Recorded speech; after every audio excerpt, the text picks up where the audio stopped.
No, let me. And welcome everybody. Namaste. Hello, everyone. Welcome back. Nice to see you all. So let's go into consecration right away. We introduced this in the first video. If you want to have some more detailed explanation, for now, you can simply close the eyes, taking a deep breath in,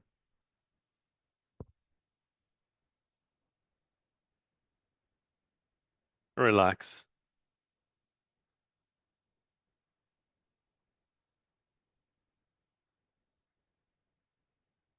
Allowing for everything to settle down.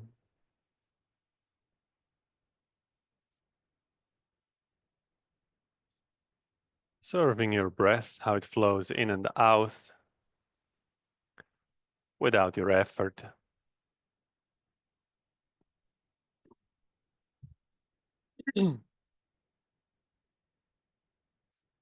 Simply noting the breath without attempting to change the breath, observing the breath without interference,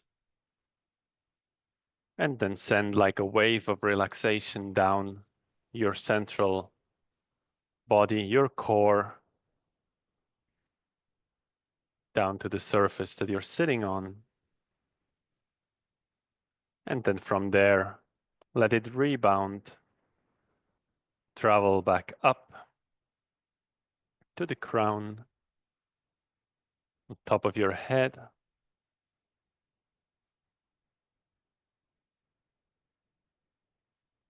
And from here, with an intense focus in the area on the top of your head, internally express the firm intention, relinquishing any identification with the doership, with the authorship of your actions, and letting go of the karma of these actions, as well as the fruits and merits. You may ask for support, for helpful integration, proper understanding, as well as that the derived consequences, thoughts, and conclusions may be to your own benefit, your understanding of yourself, the world around you, as well as the benefit of anyone and anything you may come across and in touch throughout your living experience. Now, with this and in your own words, take a few moments to consecrate this session.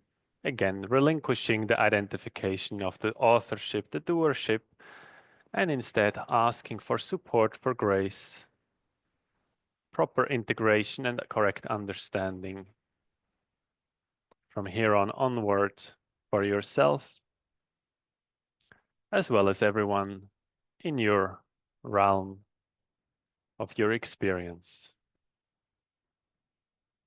You may begin now.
Then,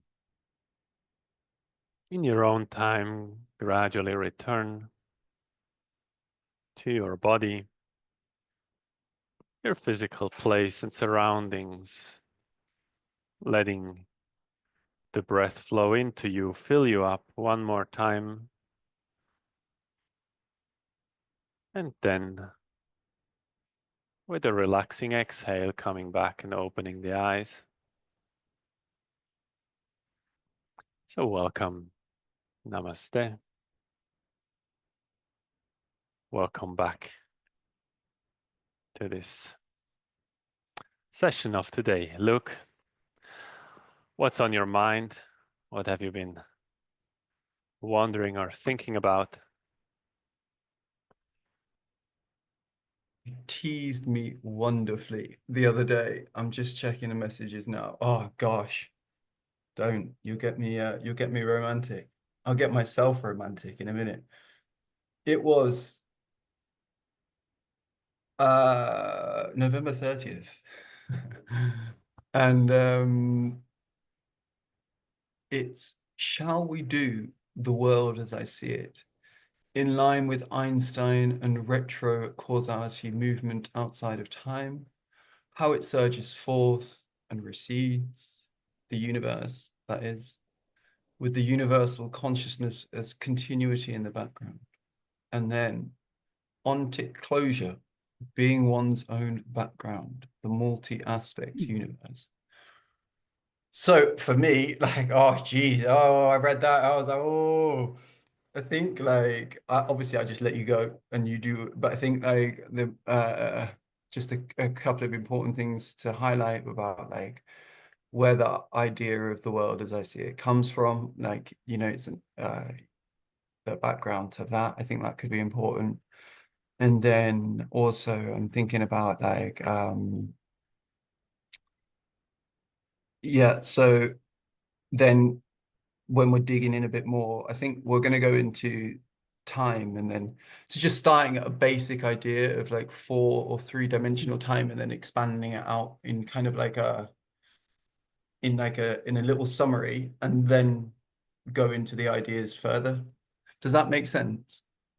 So basically introduce like the inspiration behind this, because I think that's important, and I think people can also read the paper and that could be cool. And then I guess where we're going to with retro causality is, yeah, so if we can kind of briefly summarize, I think that's a really good idea. And I am very, very, oh, I'm just going to sit back and, oh, no, I need my pen and paper. I'm sorry. Let me get my pen and paper quickly. All right. Yeah, so where does this all come from? Mm, there was I mean, of course, there's many different books from Einstein and about his theories, which made him world famous. Yet he gets often appreciated for some technological achievements, and his metaphysical and mystical views are often not entirely appreciated, maybe even understood. And yet those seem to be the driving motivations, that he had a certain vision. He was able to experience, visualize, and ultimately encounter reality in a particular way. And then based on that, he filtered it down, he reduced it down to something that is tangible, something that is technical, something that we can test and check and verify, because this is the standard of science, right? Science demands that we are able to produce an experiment where we can either check in terms of confirm, verify, or rebuke, refute a particular thesis. And yet the scientific method is through that rooted in the epistemology that we share together. We have external shared realities. In philosophy, this is often called the consensual reality. So the reality that we consent to, but also consent to in a sense like we share that domain, but then it's about sensing that we share an experience. Let's say if there's a house and it has a door on one side and the window on the other side, we can say, okay, this is the door and this is the window. and we agree on which is which.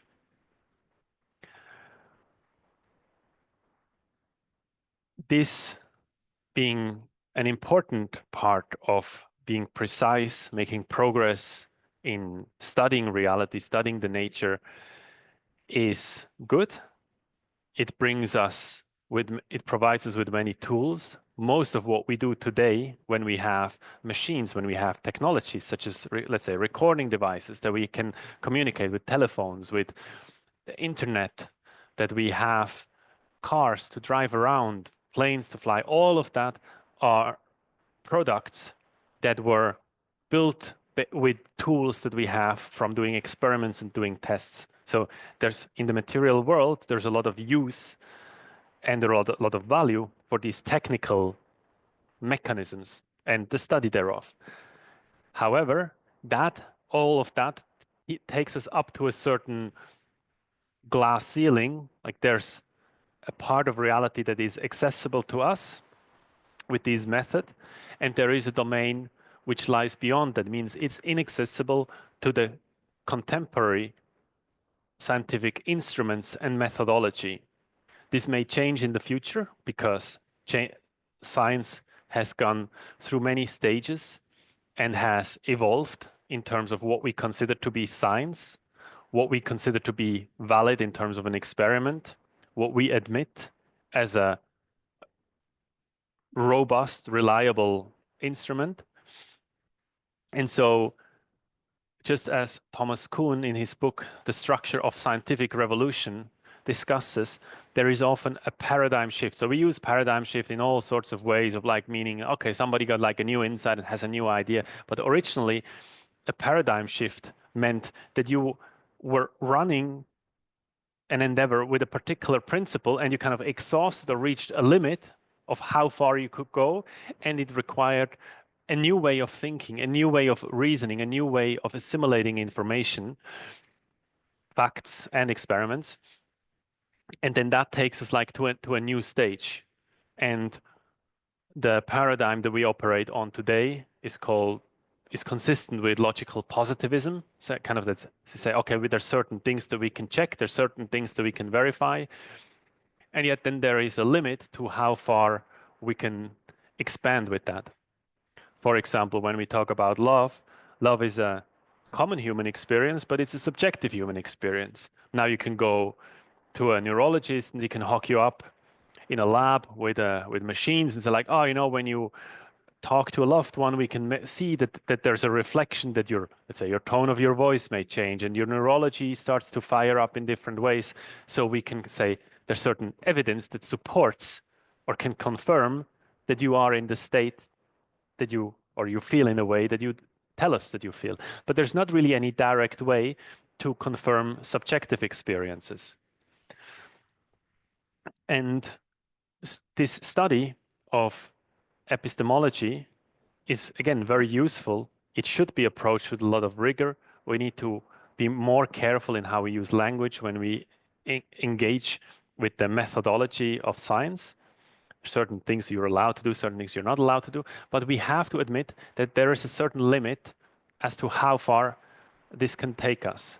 And once in a while, it is a good idea to take a step back and say, like Einstein, say like, okay, but ultimately, it's not about getting more precise calculations and building more impressive machines, let's say, that can fly higher or go faster. It's like, these are all wonderful accomplishments.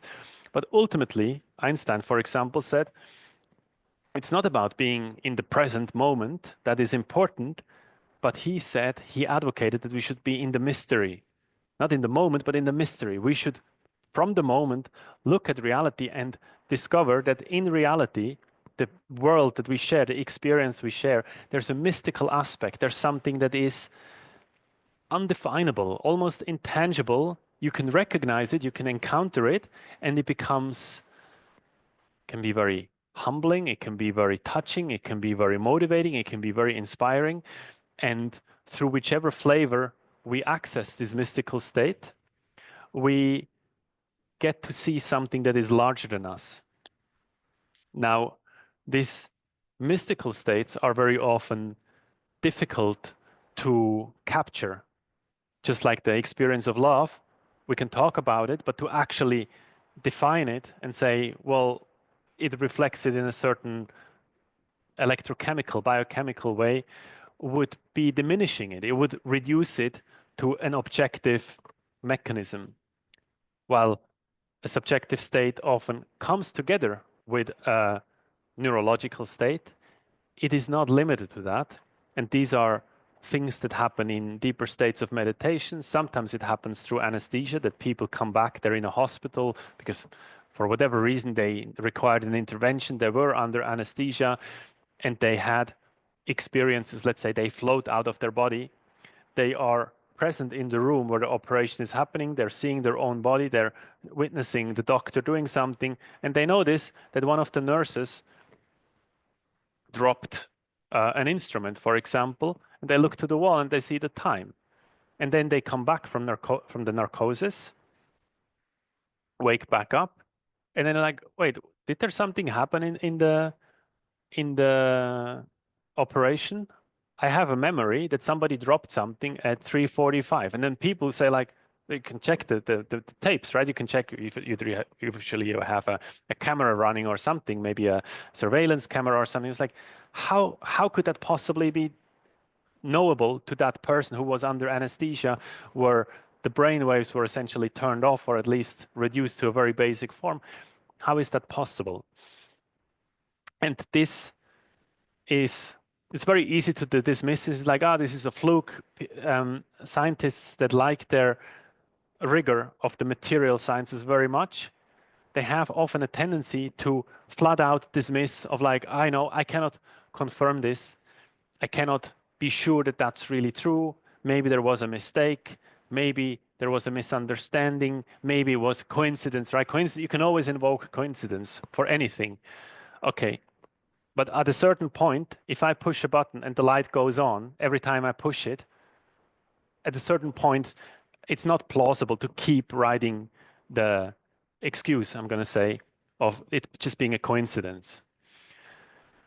And it's striking to me how often people have such a strong denial towards the freedom that we really enjoy in terms of the extent of free will that could be possible, the extent of mystical experiences that could be possible, the extent of evolution, of individual transformation that could be possible, because we get very quickly, we just look for any limitations like, no, it's not possible because of this, or it's not possible because of that.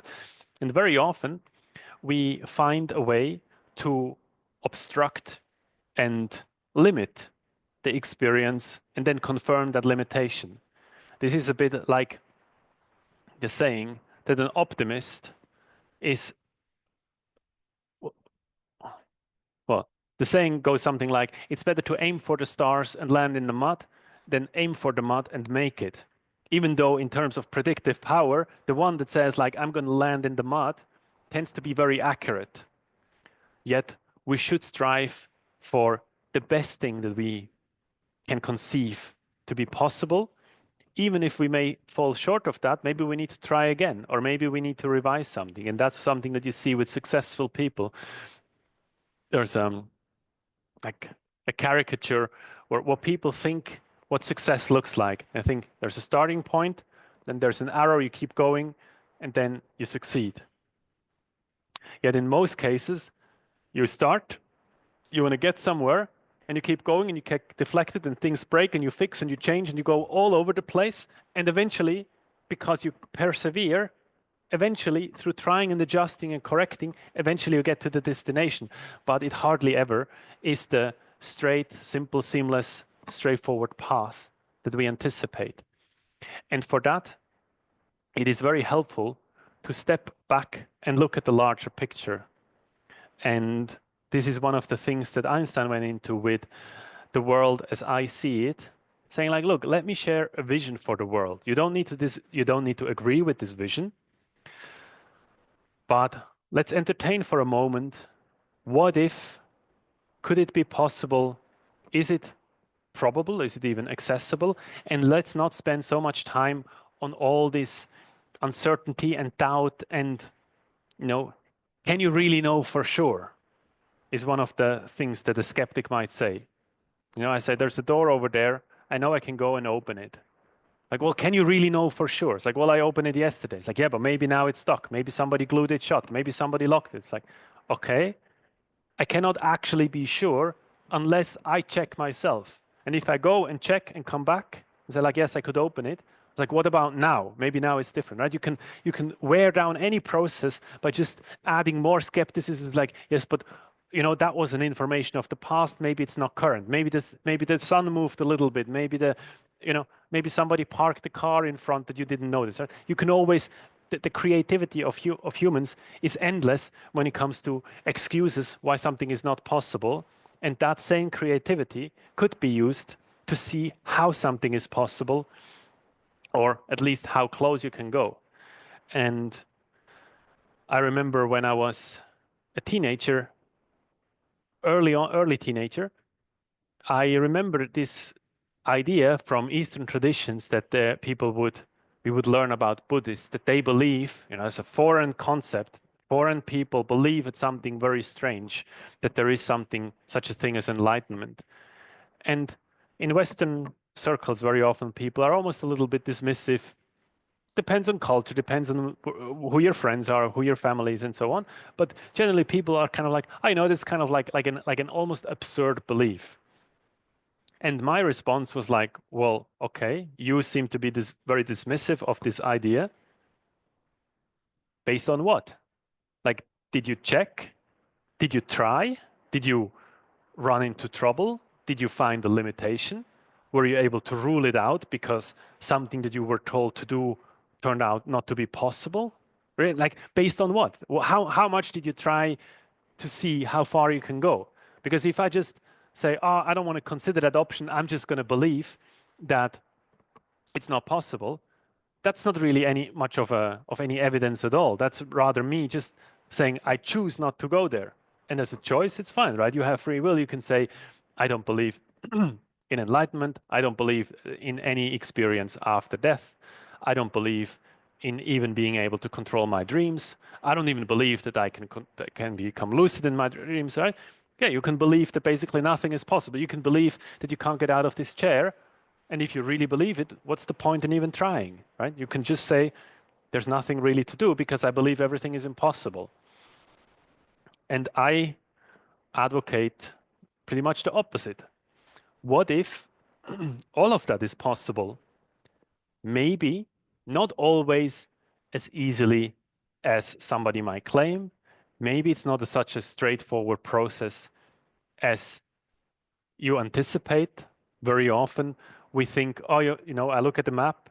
I'm in one place. I want to go to another place. There's just a line. I can just follow the road.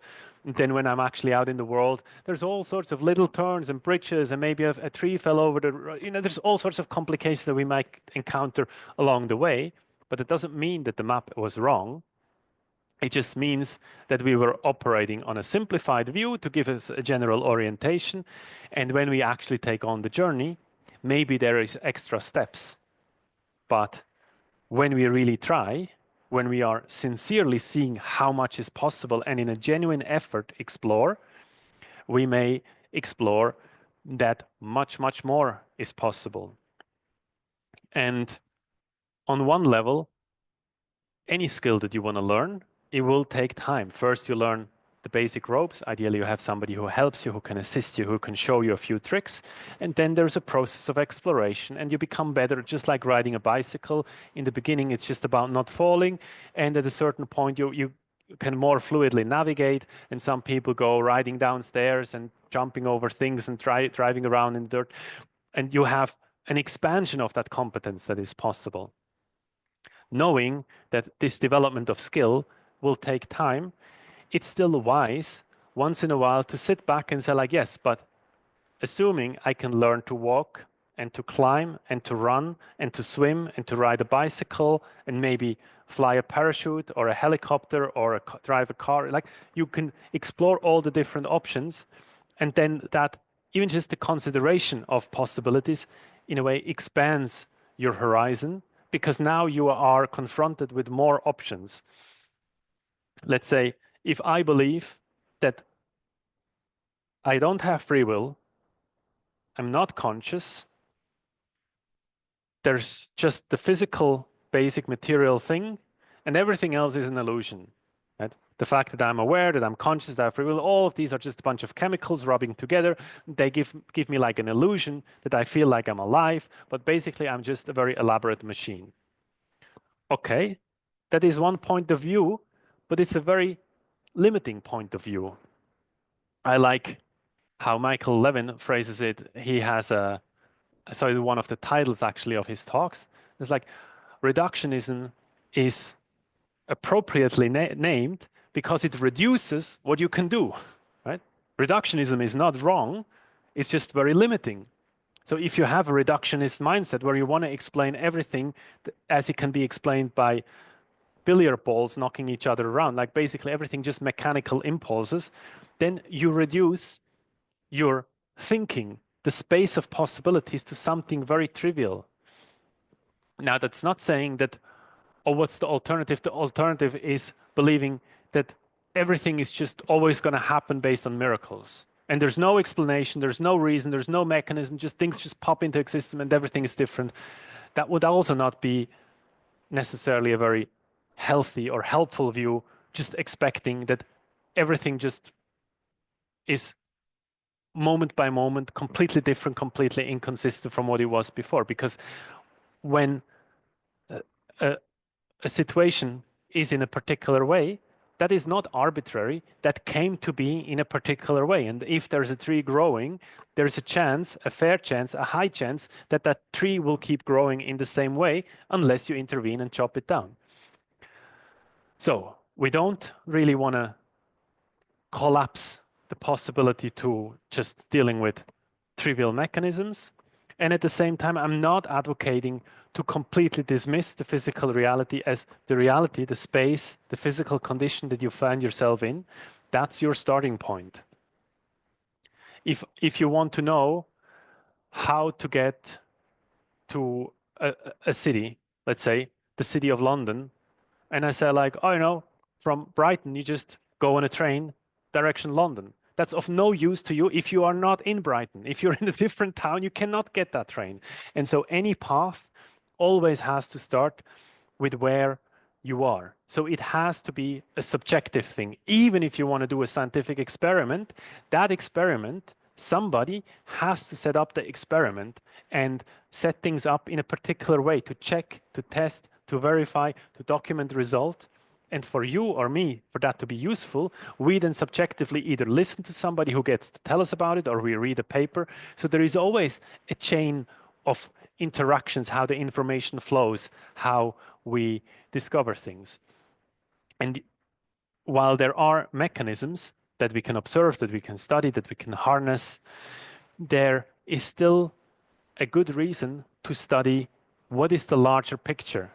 Because very often, just like with a map, very often we oversimplify and trivialize things. To a certain extent, we have to. If you give somebody directions to get to your place, for example, you will take a few, okay, there's a shop, there's a tall tree, you will pass a bridge, you will see a building that has a particular color. You pick out a few features that will stand out, but you will not describe the exact journey of how long it will take. Then you drive for 532 meters straight, and then you turn the wheel by 1 degree, and then you branch up, then you pull over, and then you slow down.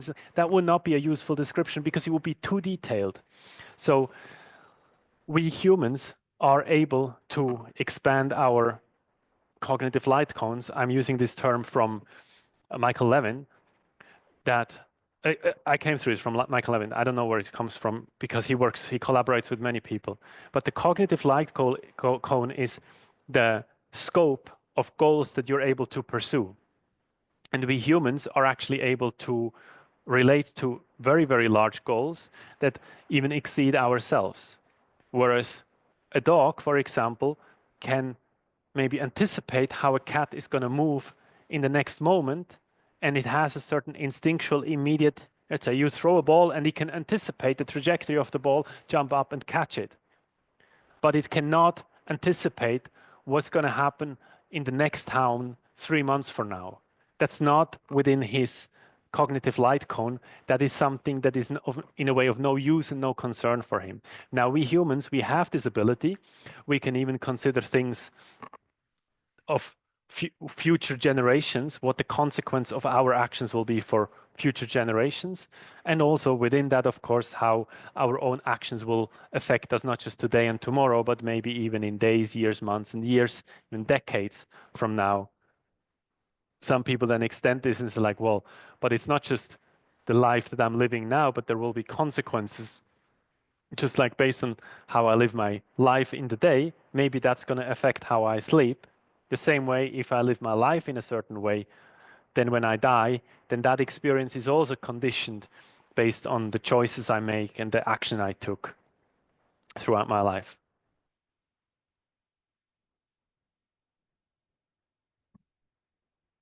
So as we've seen in the previous sessions, we have these assumptions that we get to choose freely because they are assumptions. These are things that we don't have any definitive answer to. We look there into Potter's box, the ontological question, the cosmological question. Cosmology is like the order of the universe. So you have chaos, which means there's no order, there's no structure, no nothing, just a mess.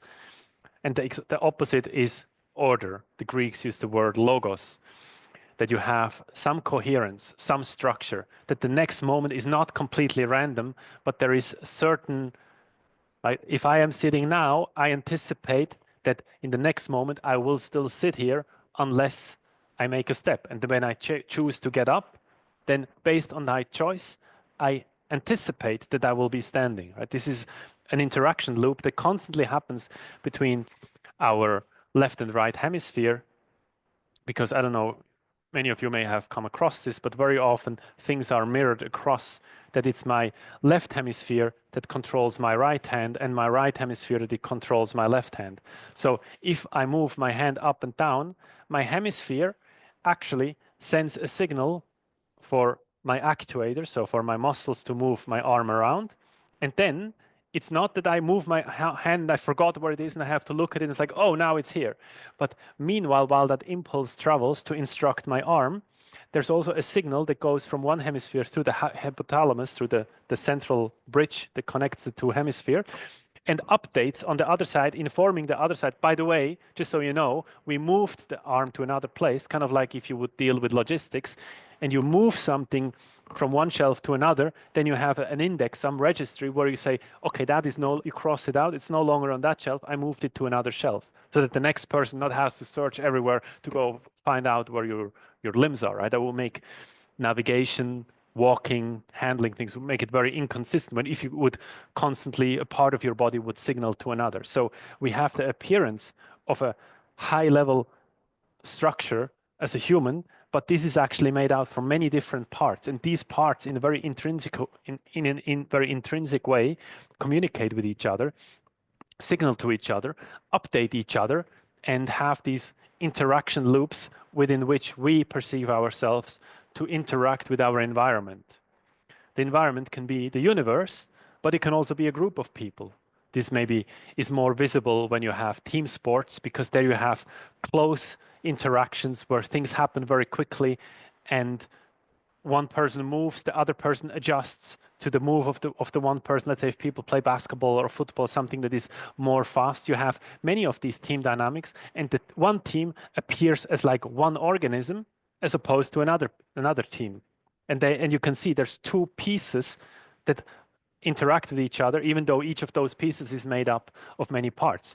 Same thing could be said about your individual structure, right? You perceive yourself as one organism, one being, and yet you have a brain, and you have limbs, and you have a heart, and you have a kidney, and many different components, and they themselves are not just one piece, but they are made up of ligaments and channels that help you to run electrical signals, like from neurochemical, like control signals, perception signals. You have blood channels, you have metabolisms, cells going on. Right? It's a multi-layer architecture, if you will. You always have on some level a coherence, and then that becomes embedded as an element or behaves like an element on a higher level. So we can say this below the human level, from cells to organs to the human, and then the humans can come together and form a group or larger groups.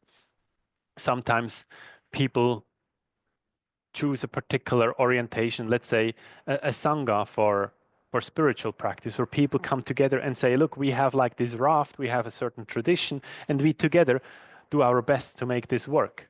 But people, of course, also do it, in my opinion, in stupid ways, where we aggregate together to then play out a conflict where we go and confront another group with aggression.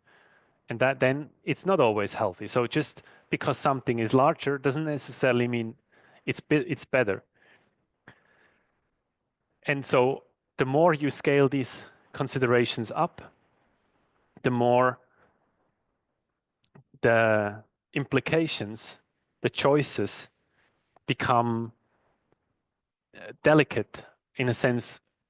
On an individual human level, you may simply not be confronted with certain ethical questions, whereas if you scale it up to the level of your village, your town, your country, your planet, there will be different questions you have to ask, right? For us, for example, selfishness ends up diminishing the more you scale things up, because you can act in a way which benefits you at the expense of others on a very limited scope. So if it's very small and a very short time frame, it seems, maybe I can get away with this. And, I don't know, there's food, the neighbor grows food, I go to the neighbor and grab food, I have more food, the neighbor has that, I'm in an advantageous position. But that's not a very viable strategy, because at some point that will aggravate the neighbor and he may take corrective measures. Maybe he makes a fence, maybe he attacks me, maybe, right? So if I just look at today, maybe it seems like, I can get away with it. But the more we scale up, zoom out, the more we say, no, this is actually not a sustainable behavior. And the same can be said also for our human species on this planet, right? There are certain things where we make things work in the moment, we can kind of get away with it. But when we take a step back, sometimes we have to ask, that leads us in a questionable direction. That is not necessarily a sustainable, healthy, long-term goal, and it will cause difficulties that could be more easily resolved today. And if we keep going in the wrong direction and let things cascade out of control, it may become more problematic. Some processes are more gradual. Sometimes if the river overflows a little bit, it may make a little bit of a mess, and then it diminishes again, and then you can clean it up and say like, okay, that was not too bad. But if it overflows a lot, or if you have a faster process like a fire, a small fire, there's not much danger. But if the small fire sets something flammable, like, I don't know, like a carpet or a curtain or a wooden house, suddenly the whole house goes up in flames. And then if that house stands in a forest, then the whole forest may catch on fire. And then suddenly the originally small fire caused a huge problem that now is endangering many around you, and it can be very difficult to control. So depending on the scenario, we need to be more cautious, and some of these risks only become visible when we scale up or zoom out enough.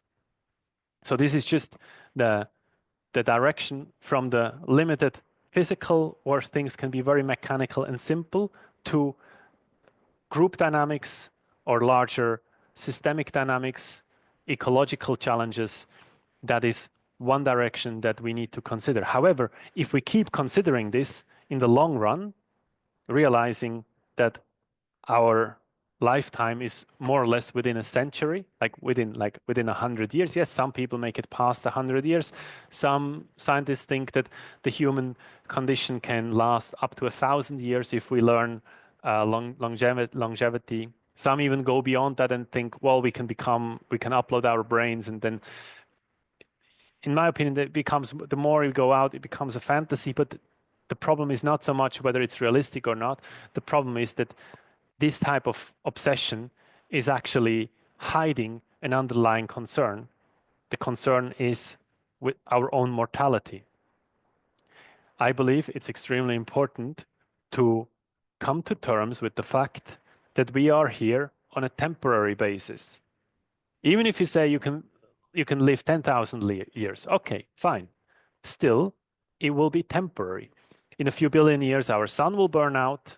You can model, there's models that project how many billion years all the stars in the galaxy, how much long you could harvest, like other stars falling into a black hole, and how you could still harness that. But still, there's a limited amount of matter that we know of, based on the best theories that we have today that are generally accepted, that we have a finite universe with a finite amount of matter.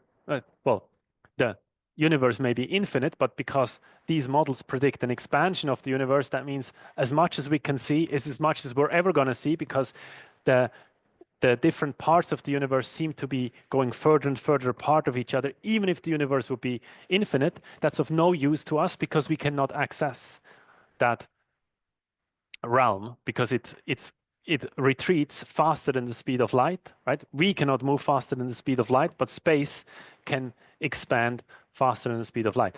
Now, whether that is fundamentally true or not is a different question. It doesn't necessarily mean just because our model predicts this that our models are right. It has happened many, many times that we had overly simplistic models where the models predicted limitations where reality would allow us more. And yet we don't have any mechanism, any model which would immediately give us access to, like, we don't, as far as we know, we don't have any technology that can exceed the speed of light. But it doesn't mean that the speed of light is a final limit, in a sense that it's not even in principle possible to overcome it, because we don't have enough understanding where it's coming from. Wherever that limitation is, that speed limit is coming from, maybe it's not possible to move faster than the speed of light through space, but maybe there are ways to move around space, that we move in and out of the reality that we know through some sort of a higher dimension. Carl Sagan has an incredible video about the tesseract, which is like a four-dimensional hypercube, where he explains how he uses the metaphor of flatland, and we're going to link it in the description. So it's a very good video where he says that within 2 dimensions you can move things around, you can recognize it, but if somebody moves from the 3rd dimension, it's like something pops into existence from somewhere else, not coming from the left, right, front, or back, but from another dimension that a 2-dimensional being couldn't even imagine. Now, this same expansion of possibilities is possible from the third dimension, which we know very well. In principle, it could be that there's a higher dimension, and there is some evidence to that. It's hard to say that it's convincing the same way how it's hard to say I'm convinced that I get to open that door, because unless I go and check, unless I confirm it with my first-hand experience, it's something I take on faith. I believe it based on somebody else having done it or based on myself having done it before, but then I'm still not I cannot invoke that to predict the future, because memories of the past are only admissible to the future to the extent that the future is similar to the past. But if I now start modifying the present, that changes the future or adds possibility, right? It was some time ago, we were traveling on boats, and boats could only go so fast, and there was a limit of how long it would take for you to go around the world, right? Because boats cannot go supersonic, at least not a sailboat, right? And then we developed planes, and with planes we move in a different medium, we have less friction, we have higher efficiency, we can get higher speeds, and suddenly we got much faster. Then we build rockets, and rockets can go outside the atmosphere where they have even faster speeds, and so on. So technology can always enable us to access additional options that before were not possible. Right? Before, if you wanted to get across from Europe to India, you either had to go all the way across Africa or through the Suez Channel once we humans created the Suez Channel, right? There wasn't a bridge and we created one, a water bridge. And then we had planes, and since we have planes, now we can go directly. We can go from one side to the other and we don't have to go around, right? So new possibilities can open up. And one of them is that space and time is something like a type of memory that confronts us with a consistent reality. Because if everything constantly would be changing all over the place, it would be very difficult to have any sort of coherent experiences.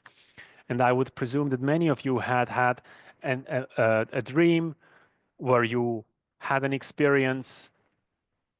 Different people experience different degrees of elasticity, but for sure you dreamt something that you were living in a place that you haven't lived for a decade. Maybe you were living there as a child and now you're living in a different house. And in the dream, you didn't notice that. Or maybe that house is near the mountains, and yet when you in the dream opened the door and turned left, you were on the beach. And then you wake up and say like, wait, but that's not true. That's not where that house was. Yet within the dream, it was more fluid. Or sometimes people meet their grandmother that isn't even alive anymore in a dream, and then they turn around, grab something to drink, and then the grandmother has turned into a dog or a bird and flies away or something. So some people have a more elastic view where one thing can change into another. Now imagine if that would happen at the same time and everyone had their own dreams going on, and trees would change into roads and birds would turn into elephants and cars. It's like that would be a total chaos and everything would constantly fall apart and come together in all sorts of ways. You couldn't really have much of any experience other than chaos. And for us to learn, to grow, we need to have some amount of consistencies so we can recognize similarities and recognize differences. And yet, I don't believe these things are as fundamental as we are presented them to be, because the way we look at them today is rooted in this reductionist mindset that everything came from a place that we don't understand. We call it the Big Bang. It's basically just very, very far in the past where everything was everywhere all at once and nothing was differentiated and everything was just kind of like a hot soup of like a kind of um, like a type of plasma, something that was kind of.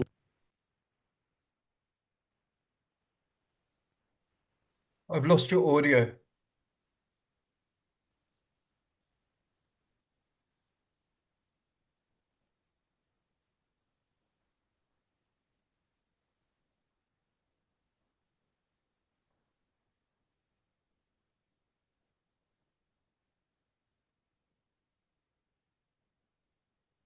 The example that Start recording again now. wonderful. So the example that I was confronted with, it's just one of many. I'm not going to expect that you're necessarily going to be on board with this one. There's no expectation. Let's just consider it for a moment. If it is true, there have been all sorts of sightings of things that have not been identified. Right? When we call something a UFO, it basically means something that we don't know. So if your vision is bad enough, then you can't define anything, and then it's like anything is unidentified, right? So we can call any bird that we don't recognize it's a UFO, right? So I understand that many of the claims where people claim that they saw something maybe need to be ruled out. But there are a number of situations that are quite difficult to explain away. And in this particular one, is something that I learned through Danny Sheehan, who is much more involved in these subjects than me. In the military, whenever they find an excuse or perceive a threat, let's say, they need to shoot at something, they're usually able to do so. Especially if it goes over a protected site, it's like, okay, this is protected airspace. We warned it a few times, it doesn't respond, then okay, now we have a right to shoot at it or something. So there was a case where they were tracking an object, and when you intercept something, right, you kind of calculate where it's going to be, and then let's say if you have a plane or a boat, you would shoot a little bit ahead of it, and then it would catch up, and you would meet from the two trajectories would meet. Now, with a bullet, if let's say if a plane flies supersonic and you shoot a bullet, then the bullet will fly faster than the plane, but not that much faster. You have to take into account how much that difference really is. But in this case, the weapon that they used was an electromagnetic weapon, like a laser, right? A laser means there's no projectile, and this makes all the difference. If you have a projectile, you have something that has mass at rest. That means it obeys the laws of Einstein, that it can only move below the speed of light. And a bullet, even though it looks like it's flying very fast, it's actually very, very, very far away from the speed of light, whereas a laser is exactly moving at the speed of light, or whatever that medium. In space, that means something of the order of 300,000 kilometers per second. What is it? Like 8.5, 7.5 times around the Earth per second, something like that. So I think it's 300 kilometers per second, 300,000 kilometers per second must be. So why is this important? When we scan for things, when we, let's say, we have all sorts of weapon systems that, like we have radar, which is a different type of electromagnetic radiation. It's also the speed of light. We can send out a pulse and we get something bouncing back, and then we know as a kind of like an echo, much like a whale does.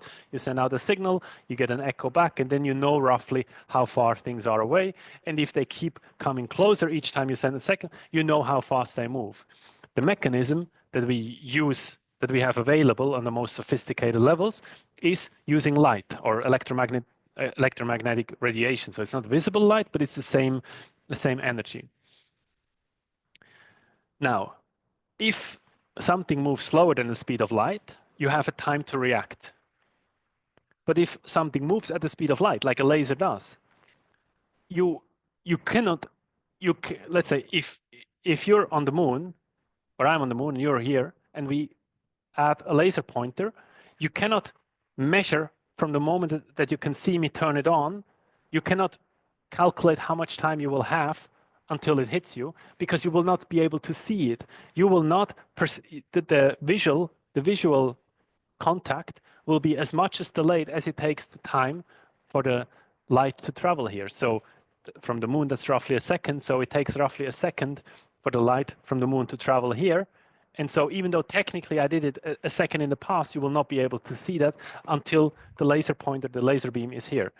Now what happened is they were tracking this object and they tried to shoot at it. And so they shot with a laser in a way that they would hit it.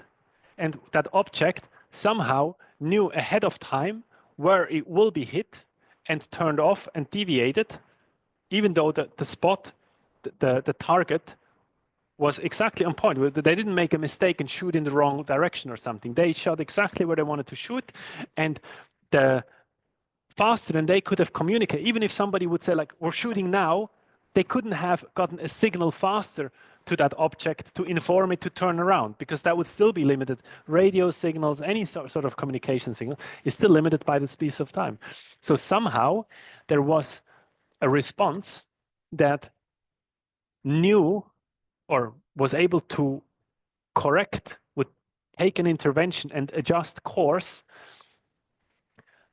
in a way that we don't have any explanation. We don't have any mechanism that we could recreate this. We cannot build anything that can, as far as we know, there's nothing we can build that would offer us this type of capability.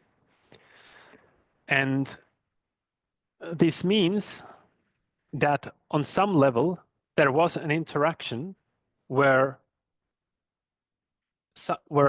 basically the object was able to evade something at the speed of something moves at the speed of light, and he was still able to evade it. That means you have to be able to signal or perceive faster than the speed of light or outside of time.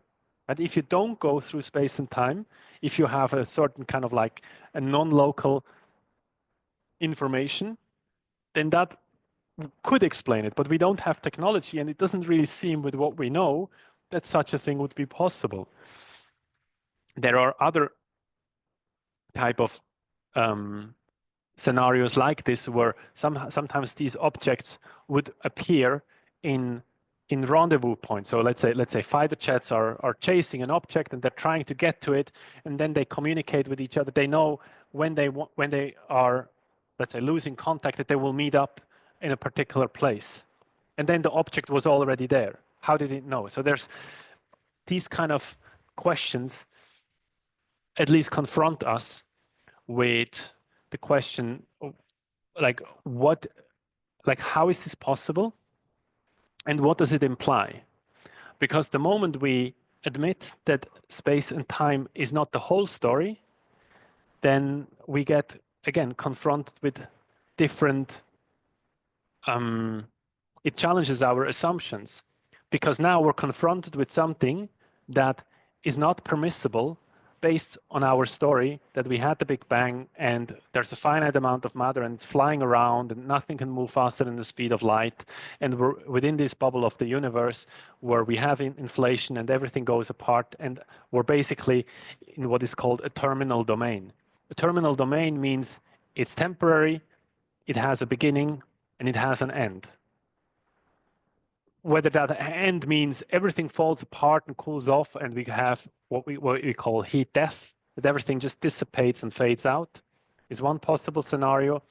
Others say, well, it seems to slow down, and maybe it slows down enough that the whole impulse expires, comes to a standstill, but then you still have gravity which acts, and then everything reverses and accelerates and comes back together, speed up, and we have a big crunch. So either Big Bang to heat death, or Big Bang slowing down, reversing, coming back into a big crunch. And then some people say like, well, but that big crunch, that's going to be such a huge crunch that it will not actually stop collapsing, but it kind of creates a kind of an inversion that it goes and expands then in the opposite way. And then the same thing happens again, slowing down, and then reversing again and coming back to another big crunch. And then you have a sort of like a pulsation. This is what Sir Roger Penrose calls an eon. We are in one eon of the universe. There was another eon before, and there's going to be another eon after. So kind of like a cyclic cosmology where we go from one cycle to another cycle to another cycle. This does not really solve the question of the origin. It doesn't really solve the question of causality, because you cannot say, well, this eon exists because there was another eon before which created it, because that just pushes the question back. It's like, well, how did we get to the previous eon? Oh, okay, that was because there was another one before, and another one before, and another one. This is then what it also exists in philosophy. Like some of the Buddhists, it's definitely Indian tradition. I'm not sure if the Buddhists start with this or if it comes back from the Hindu tradition, that there's the earth and it's supported by a big elephant. And when people ask, well, what's the big elephant? I think it actually goes to the Chinese tradition. Big elephant, what is it standing on? It's on a turtle. It's like, okay, but then what's the turtle standing on? It's like another turtle. And then people keep asking, it's like, yeah, but what's under the turtle? And then the answer that is usually given is like, it's turtles all the way down, which is the problem of infinite regress. And it's not a solution. It's kind of like a fallacy to say by pushing an explanation one level back, it's not explaining anything. It's just getting it out of the way. And then if you do the same thing again and again, that's not really resolving the philosophical question about the origin over causality. So there needs to be a kind of a meta-causation, a type of that something arises like these cycles of the universe. They need to arise from somewhere. But now, when we consider this, that our universe has arisen somehow. If it happened once, it's not impossible that it could happen again. Whatever the reason was that it arose the first time, we can invoke exactly the same reason without any modification to say, well, it can happen again. And yes, it can happen in sequence, but it could also happen in a different, let's say, in a different direction. Let's say, for example, maybe once it was being born forward, and once it was being born backwards. So you could say maybe there is a universe where time runs backwards. Now, the physical laws as we know them, they actually permit to, it's called CPT parity. So you have charge, parity, and time. So it's a little bit technical, but basically it means if you replace all the positive charges with negative charges, a negative with positive, so the electron becomes a positron, and the positrons become electron, and all the matter that we have become antimatter, and you change the direction of time, then you would end up with the same physical laws. If you just change one of the three, you make a mess. Then the whole thing doesn't really work. But if you change all three of them, you could have an exact mirror image of the universe running back. So now, what if just to consider this type of I'm not, by the way, I'm not challenging any fundamental experiments of physics. This is not me saying like, oh, you know, maybe we can break the speed of light limit and we can go faster than the speed of light. I'm not ruling that out, but I have no basis to assume that this is possible within the physical reality that we live in.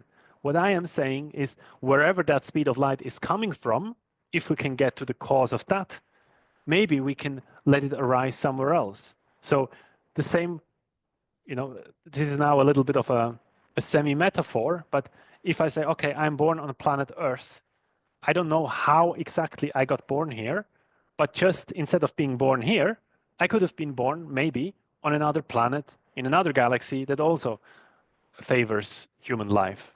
Okay? It doesn't mean that from here, I have a way to walk to that other planet.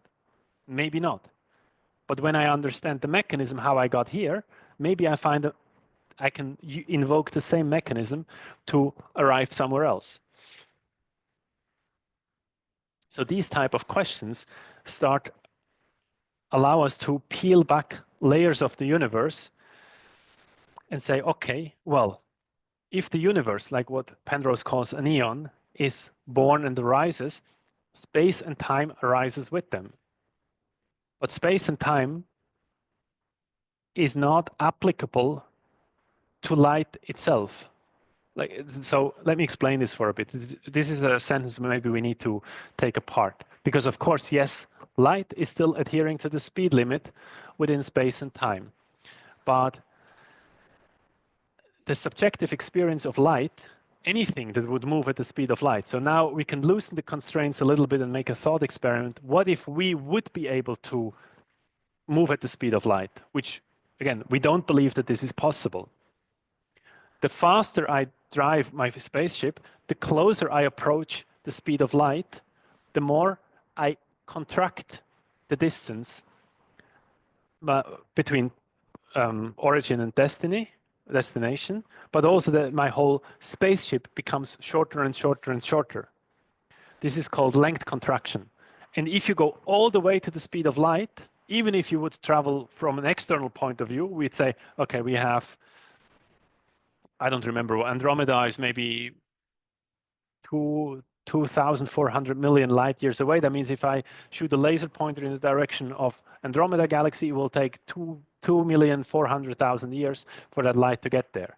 But if I would move with the laser pointer in a spaceship that is moving that fast, time wouldn't just stand still, but the whole distance, the contraction would be so strong that to me, subjectively, it appears that my origin and my destiny become one and the same. They get completely contracted together. And then if I say, wait, but if I, Fabian, look at this from the outside and sit on the side and unpack the whole thing, no, the galaxies didn't move just because something moves fast. It doesn't mean if I shoot laser pointers, the two galaxies will crash. But that's a different reference because I'm at a different speed. And from my point of view, the two galaxies are far apart. And what I perceive to be the origin and the destiny, time-wise, they are very, very far apart. So that means we don't have the same perception of time because these time perceptions the measurements, the actual clock time changes. So this goes as far as if you would have a spaceship that can move very, very close to the speed of light, you could have a twin brother and go out and whip around very, very far away, or go very far out and come back very close to the speed of light, that your clock time has slowed down so much that for you only, I don't know, a few days passed. Meanwhile, down here, the time has been going much, much, much faster. And maybe everyone else down here is 10 years older, but you only aged a few days, or however long that journey took. And it is in this way we get to see that there are all sorts of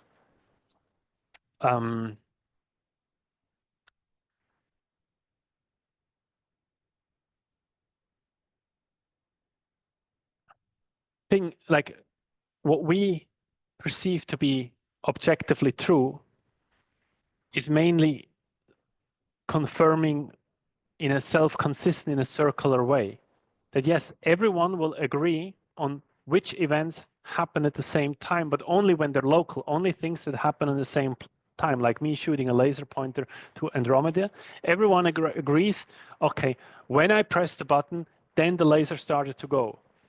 And everyone will agree, well, when the light hits Andromeda, whatever object there may be, whatever situation is going on there, that is happening at the same time. But the Andromeda galaxy that we see, as well as with many of the stars that we see out there in other galaxies, we're not just looking far away, we're also looking far back in time. And this depth to which we look back in time begins to look much more like a memory than a reality.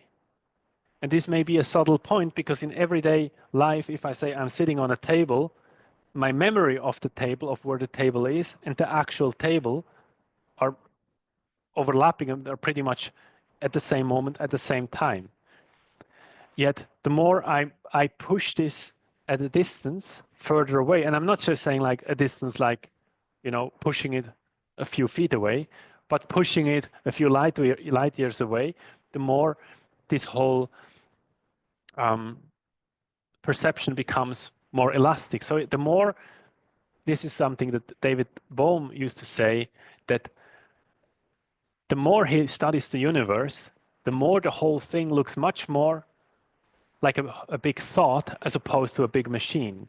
We pretend like it's a big mechanism that just unfolds like a big machine, whereas in reality, it has the characteristics of a big thought. And just like in thoughts, we have memories, we get to be in touch and perceive far away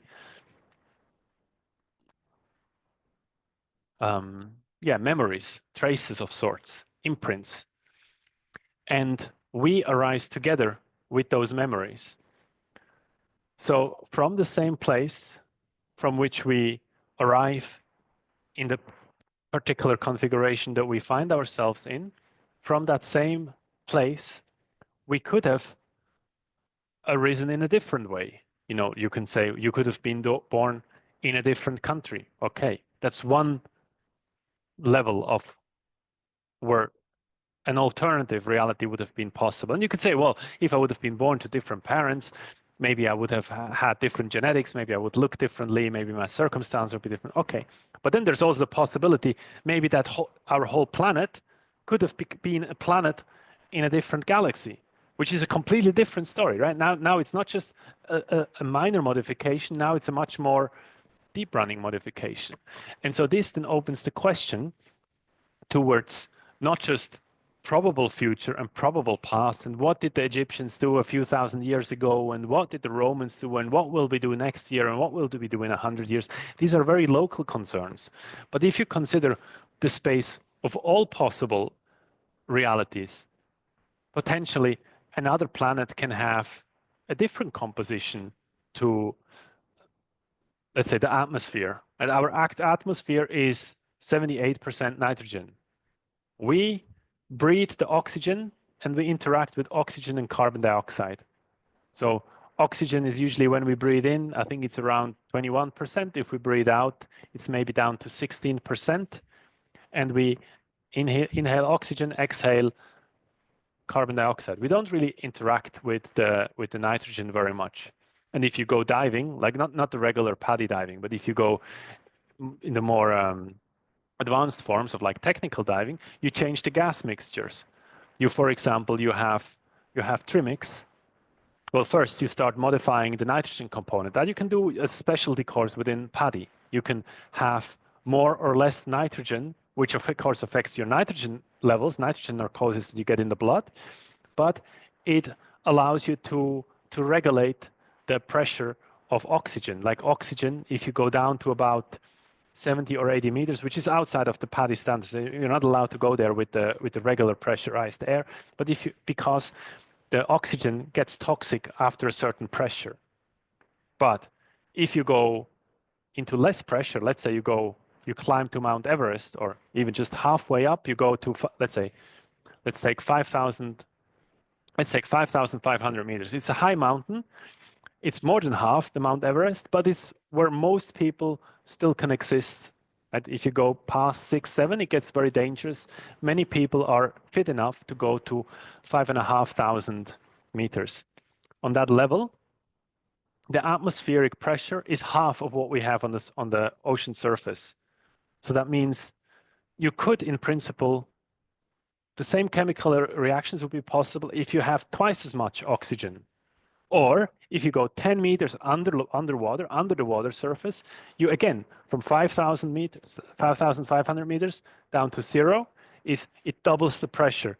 From zero, the moment you go underwater, because the water, of course, is much more dense, it's much more heavy, you go down 10 meters and you double the intensity again. So that means from surface to subsurface, 10 meters, in effect, you have twice the specific pressure of oxygen. That means you can cut your oxygen levels in half. And then if you go further, then you can reduce it further. You can't just keep adding nitrogen. So at a certain point, if you want to go very deep, you need to introduce helium, for example. Heliox is another mixture with which you can go very deep. And so that's just an example. That's something we do. That's something that people do every day. They're specialty divers, they're technical divers. This is not your usual recreational diver, but this is something that we do on this planet. So it's perfectly possible that we humans can exist in a different atmosphere, possible with different gases. But then there's also possible different biology, different plants that we could eat. Right? When you think today, it's very common, we travel around the world, we eat different fruits, but a few hundred years ago, we were very limited. We got the foods that were growing in that particular climate that we were from. And so just like we now enjoy foods from another continent, it's possible that for our human condition, it would be possible that we have the ability to consume food and live healthy from food that is from another planet, that has different genetics, that has a different biology. But then the question is, well, what is really the boundary? What makes us human? Because if we keep the same question and keep going, we can also ask, well, let's say, if on another planet there would be humans that had 4 arms, would that prevent us from saying that they are human? Because unfortunately, there are some humans that lost a limb, like an arm or a leg, but we still consider them human. We wouldn't say that they're any less human because they have less limbs. Yeah? So we have to become a little bit more open. Like now, I'm not coming from an angle like I think that we can just morph anything in the. We can just arbitrarily just morph the body around. It's like a video game, and we can just add limbs and add wings and do whatever. I don't know. Maybe more, I believe much more is possible than we think, but I don't believe that just anything is possible and we can just chaotically modify the human, because on some level, the way we experience the universe is reflected in us. The way we have organs, the way we have sense organs, the way we perceive the universe, the way our emotional body is structured, the way our mental body is structured, the way we think and reason and orient ourselves in the universe is not arbitrarily and completely disconnected from the physical body, but in fact reflected in it. So to us, the universe is a human universe because we are looking to it through the human condition. And if we look at a rock, which is quite apart away from being human, it looks very different. Or let's say midway, maybe we have an animal like a cat or a dog, where we say, oh, there's some amount of emotion, some amount of dynamism, some amount of metabolism. Some things are similar, some things are different. We go to a plant, the gap is a little bit further. It's not completely separate, but we're further away on the spectrum. And we find ourselves in the human condition. So for us, the most relevant is what it means to be human. We shouldn't reduce ourselves to animal, even though we share similarities, much like we shouldn't identify ourselves as rocks, even though, let's say, our bones, they are largely static and structure, so we could compare them with trees and rocks and solid matter. But to pretend that we're just rocks and trees would be a disservice, because we would limit ourselves too much of what is possible. So it is good to understand nature. It is useful to understand the basic building blocks, but that should not cloud our vision of what is possible within the human condition. Because to me, it seems much like we are at the starting point of understanding space, of understanding time, of understanding what it means to be human. And I believe that there is much, much, much more possible. I believe that the universe is appearing self-consistent to us because that is the most relevant part of the universe, that we have a kind of a stability that tomorrow is sufficiently similar to yesterday, that tomorrow we find a way to orient ourselves and integrate our memories from yesterday and from today in it. It doesn't mean that tomorrow is exactly locked in being exactly the same as yesterday. And yet it certainly isn't just like completely arbitrary. Everything is inside out, upside down, and everything is all over the place, and there's nothing to recognize any similarity. I attribute this as a necessity for our consciousness to function, to have memories, to evolve. Because what is really the purpose of memory? Yes, on a basic level, it's to remember where there was food and to remember where there is danger and navigate essentially game theory for survival, like evolutionary biology. We reduce risk, we increase in resources, and we try to manifest more life in the most efficient way. From here, we can go further, and I would say we can go much, much further, because as humans, we have this ability to reflect. Not only am I aware of my surroundings, but I am aware that I am aware. So this reflective ability to reflect, to supervise myself, to notice that somebody is saying something and I have an emotional reaction on it. I'm not just an animal that growls because somebody is meeting me with aggression. Maybe that could be my instinct to meet aggression with aggression, but then I see, oh wait, that other human actually is hurt and out of pain is directing aggression towards me, or maybe is afraid and is, right? And so then I can evaluate and I can intercede. I may still have the biological animal impulses, but I can choose to not act on them.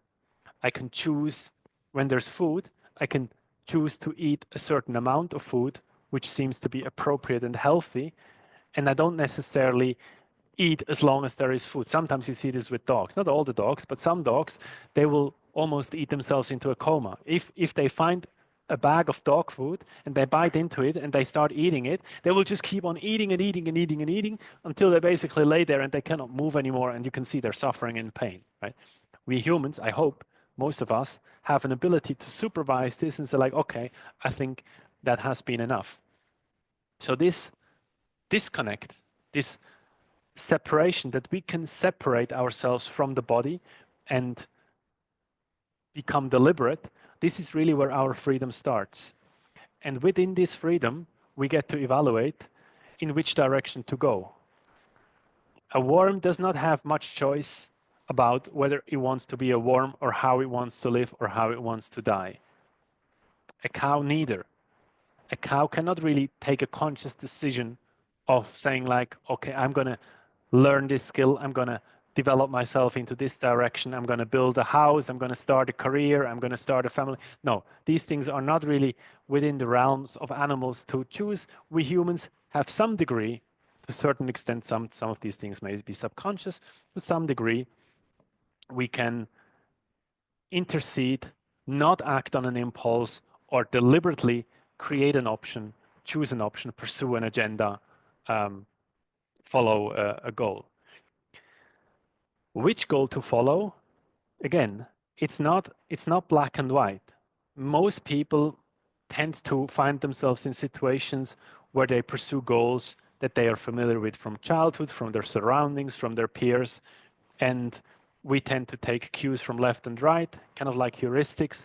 What is my person to my left doing? What is the person to my right doing? And it seems easiest to do something in between. And sometimes we have this response of like, no, but I want to be different. I don't want this. I don't want that. I want to do something else. And then it gets interesting because the something else is not defined. The same is quite defined. One person goes forward, another person goes forward. Now, what option do I have? I can be a polarity responder and say like, therefore I'm going backwards. Just like whatever the others I'm doing the opposite. But there's still not too much choice in this. This is more an act of rebellion to simply reject and go the opposite direction. Yeah, maybe it's interesting. Maybe it at least takes you to a different place. If it's completely ingrained that every time somebody does something useful, you do the opposite, it's maybe not the healthiest scenario. Once in a while to sprinkle it in to say like, okay, what's the alternative? Okay, everyone says this way. Well, let's look at what is the opposite. It's a useful thing to consider, but very often we have to broaden the horizon, right? If there's vanilla and chocolate ice cream and everyone goes for vanilla ice cream, I don't have to go for chocolate ice cream. I can say, wait, okay, I see these two options, but I could also not eat ice cream. I could choose to eat something different, or instead of eating something, maybe I want to drink something, right? I create additional options. And this is again going in the expansion in the same way that I initially kind of prompted to consider what happens if we loosen the constraints. What if we explore not just the immediate possibilities from what is accessible from where I am in this moment, but when I explore what is the possible space of all futures. So first is my immediate option, yes or no, I go for it, I don't go for it. Then I expand the scope and it becomes a more creative process, looking for alternatives, looking if there is something that I didn't consider. Maybe I was simply in a track. I'd say, wait, stop for a moment. Why am I here? What am I doing? Where am I going? Do I want to end up in the direction that if I keep going, I end up in that place? Do I want to end up there? Okay, then I can say, well, would I prefer to go back where I come from? Do I just want to reverse? Or then I notice, oh wait, I can go left or right. There's more ways to go than just forward and back.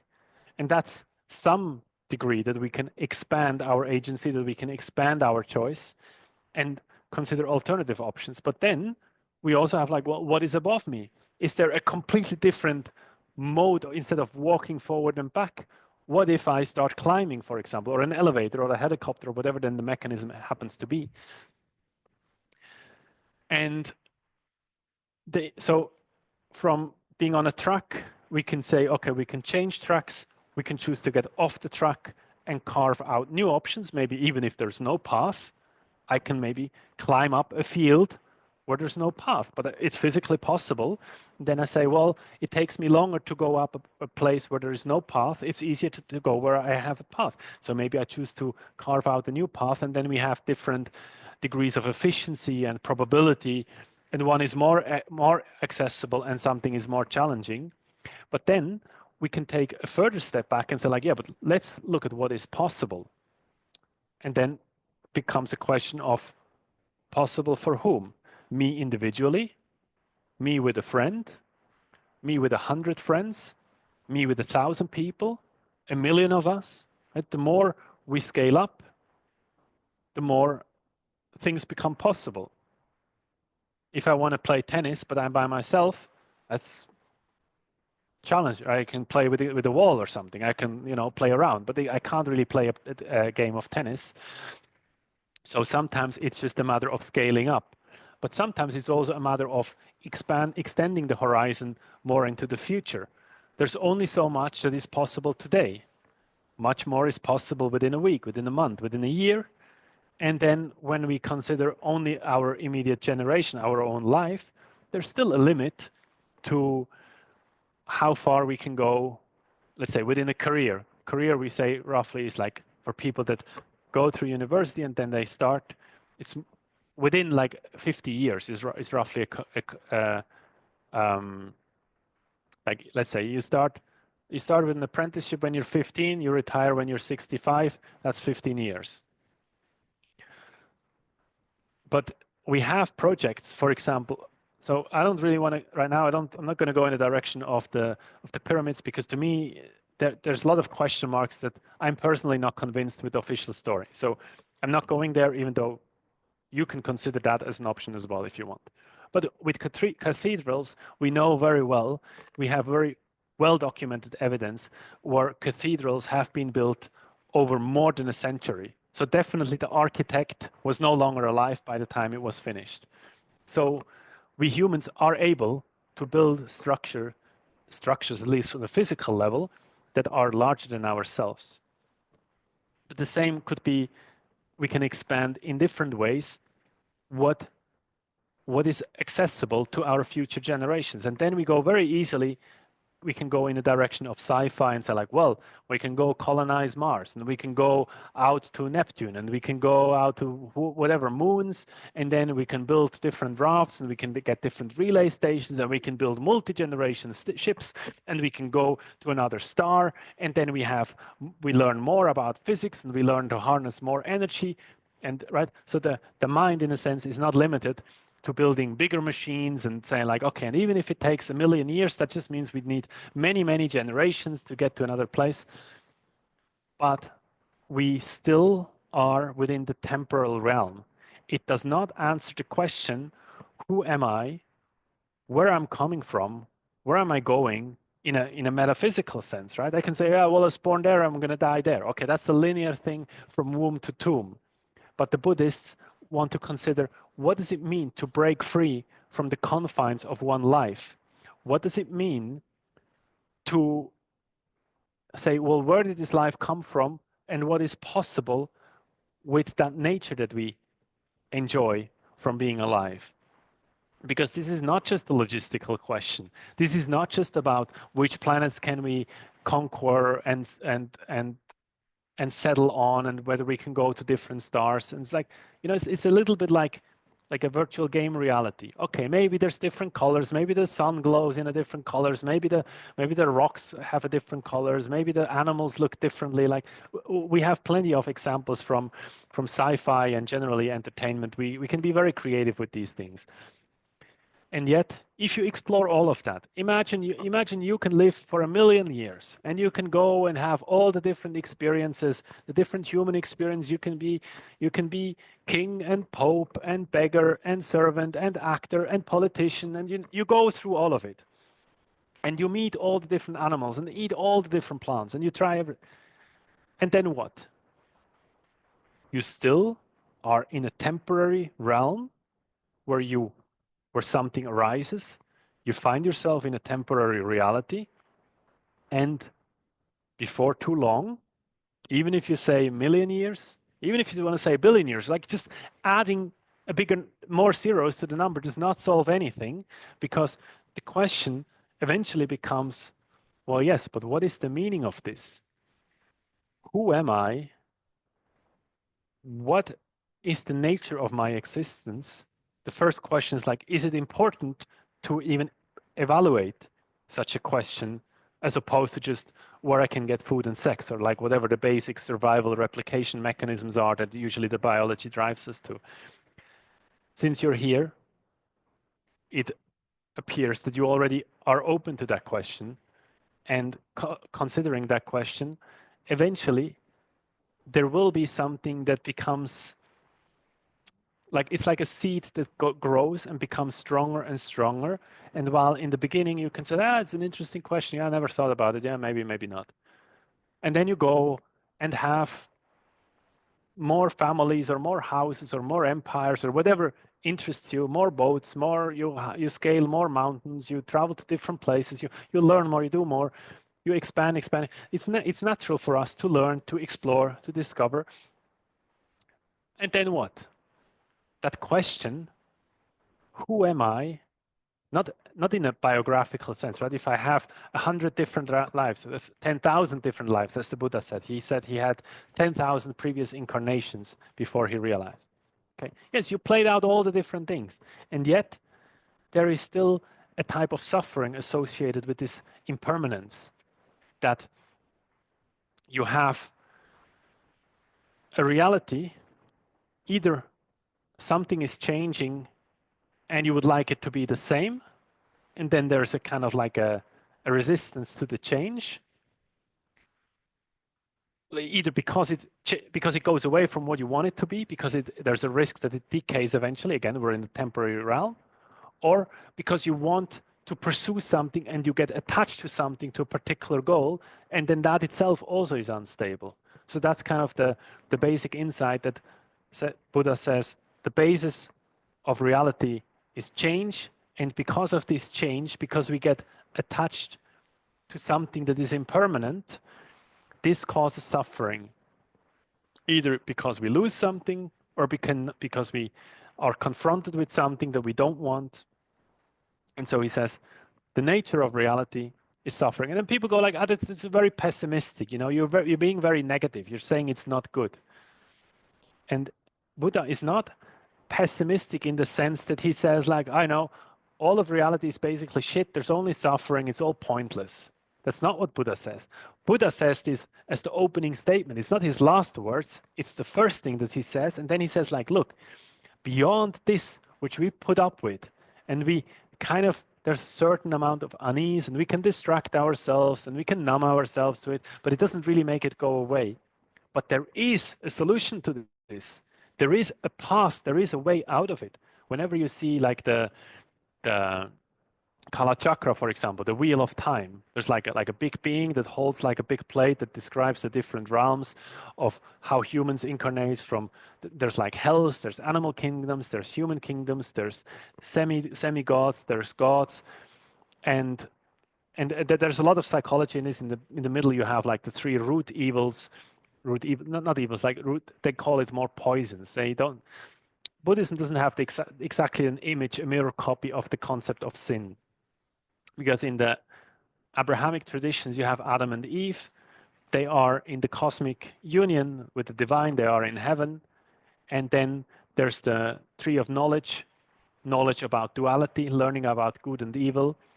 And God tells Adam, don't eat from that tree of knowledge as an advice, essentially. He says like, look, the moment you touch that one, that will get you into trouble. There's a different version where it says like, this is a forbiddance, like I forbid you to go there. And then people say like, oh, because Adam ate from that tree, as a punishment, he got slapped and he got thrown out of heaven, and now we're stuck here. But that's not really the deeper meaning is not about punishment. The deeper meaning is like, if you live in a dual world, you cannot be at peace, because there will always be a duality between what is and what you want it to be. Either you want to hold on to what is, and then the problem is that things change, or you want it to be different from what is, and then you resist change. So learning about duality, about good and evil, is more as a consequence, it causes problems. Problems like we start to disconnect, we start to separate, and then all sorts of psychological challenges, right? That people reject the idea of God, even though when you think about what is really the essence of the idea of God? Because most people, when you ask them whether they believe in God or not, when they tell you, I don't believe in God, I'm an atheist, and you check on what basis, like did they see something that rules it out? Usually it's they have an image of what that entails, and it's usually of the order of like, oh, there's some father figure, some authority that tells me what I can do and what I cannot do, and I reject that. I don't want to be told what I can and cannot do, and therefore I solve the problem by saying like, I'm against God. But that doesn't really solve the problem, because the advice to not eat from the fruit of good and evil was to essentially so that we can maintain this peace. And now that we learned about duality, now we're stuck with it, and we have to resolve our philosophy, we have to integrate our soul, the way of our nature, of our being, into a larger picture in which we can rediscover that the harmony, that peace, that equanimity in the background, which is never gone. Heaven is always there, except when we get caught up with chasing what we want and running away from what we don't want, and getting caught up into drama and fights and all the chaos, and pursuing things and giving up of what we want because we think there's something more important that we need to do, and all the complications that you see humans doing constantly. They're always rationalizing themselves. Oh, I just need to do this. I just need to solve this. I just need to get this. I just need to get rid of that.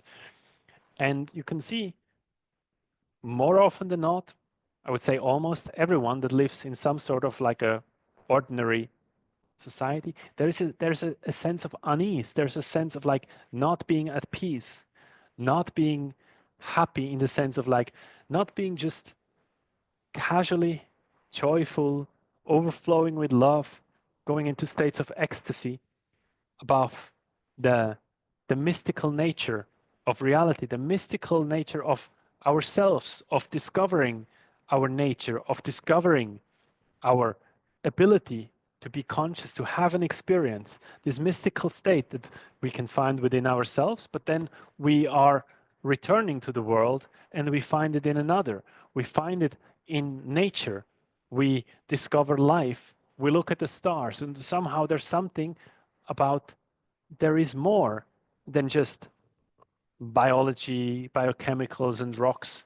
I don't mean to diminish those things, but that this appearance of structures in space and time is a very limiting view. It's like a straitjacket for our mind that gives us a fairly defined experience where we have certain resistances, much like if you go to the gym and you lift weight, you choose to push against a resistance to develop a muscle, to develop a skill, to develop a competence. As training wheels, these things are very good. They support us, that we have an ability to explore ideas, to try things out, and discover the consequences, right? I act on the world aggressively, and then I find myself in more aggression. And then I find like I don't constantly want to be fighting. Why is everyone always fighting? It's like, oh, maybe there's a different way. What if I engage with the world based on compassion in a loving way? Then suddenly it's like, oh, somehow everyone around me today seems very relaxed, calm, positive, pleasant. It's the same reality, but based on engaging in a different way, maybe pursuing different goals, approaching different ideas. I find myself in different realities. But that's still within like external physical manifestation. Then we go back a layer deeper. Maybe we go into meditation or into a contemplative practice to reflect.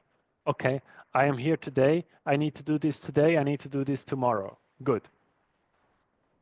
I have food. I have a place to sleep. Good. Now, what do I want to do? How would I like to live my life? Not just tomorrow, not just in a year, but maybe in 5 years or 10 years. What kind of way of living would I enjoy? Being alive, breathing in and out, Do I simply want to sit and watch? Do I want to structure my life around being peaceful, out in nature, content? Some people enjoy that very much. Other people say like, look, I like the view from a mountain, but I can sit still maybe for 15 minutes and look at the clouds move. But then I want to do something. Maybe I want to go to the top of the mountain. Maybe I want to go skiing. Maybe I want to go swimming. There's some, it's natural for life to express itself in various ways. Some people go into a creative, artistic expression. Others go more into a sentient expression of like practicing. For example, for me, it's always been martial arts. For me, this is very thrilling, exciting. Not the fighting, not the violence associated with it, but like the playful competition. So I'm just saying this for people that are not familiar with martial arts. We sometimes see, I don't know, UFC cage fights, or sometimes here in Thailand we have Thai boxing where you see them elbowing each other and they're full of blood and blisters and everything. I was like, yeah, that doesn't really cater much to the art of martial art, right? That's just boxing. That's just crashing into each other. That's just causing physical trauma and damage. Yes, okay. People have free will. People can explore whatever they want, but that is not necessarily appealing to me. Whereas if you have hand-to-hand encounters, it can be very playful. It can be much more like a pack of young wolves or some young, I don't know, lions or dogs. You see this where they wrestle with each other and they bite each other's throat, but they're not trying to harm each other. It's more like a playful interaction. For me, this is very exciting. This is something that I enjoy very, very much. I understand other people's like, no, I don't want to go there. I rather dance kizomba, let's say. It's more about a sensuality and a different type of experience of rhythm. And yet another person may prefer music. There is many different ways how we can manifest and express and explore these experiences. And yet there is a common background, just like with all the possible universes that we could conceivably have been born into. There is a common background. There is a shared, unified consciousness before it differentiated into masculine and feminine, into polarity, into differentiation. And so the same way we can go externally and explore with our senses and our sensory faculties with which we can run and walk and hug and play and craft things, we can, the experience which gives rise to manifestation, we can turn it inwards and observe where is this all coming from. Because if I enjoy the taste of food or a pleasant play or a sound of an instrument, in the background, it is my consciousness that is witnessing this, and it's the experience, the texture, the quality of that experience, which somehow is touching. Sometimes it can be an emotional experience. Sometimes it's more a kinesthetic. If you go to a massage, it's a more physical kinesthetic experience. Sometimes it's more a psychological experience that we have a thought that renders us very happy. Yet in the background, the joy, the pleasure, the ecstasy that we encounter in the various forms, they have a common denominator. They have a common origin, and that is also us. That original bliss out of which everything is born, that is as much us as anything that you can identify with, including your body and your life and your biography. These are just projections into the world. Right? Yet if we go back, and again, we can do the same experiment psychologically with the universe. The same way a universe arises, we can roll back to wherever that came from and consider what alternative universes would have been possible. For our senses, the same way we can have a sensory experience through the human condition, a different experience, a different flavor could express. And then the more we go in this ping pong where we surge up and surge forth into the kind of the brightness encounter with the senses in the world, we get in touch with through our sensory channels, right? Hearing, seeing, smell, touch, taste, and so on. We can also withdraw it and go back into the original pool, that Sometimes it's called the oceanic feeling, that primordial feeling before we were born, before we assumed the human form. And we can remember that or return to that.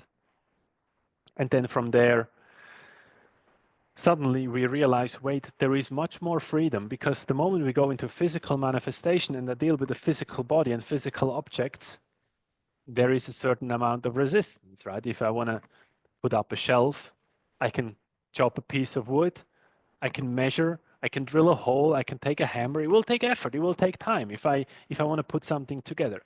In a dream, how long does it take you to dream a house? It's just boom, it's there. You didn't even think about it. It was needed for the dream, and boom, there it is.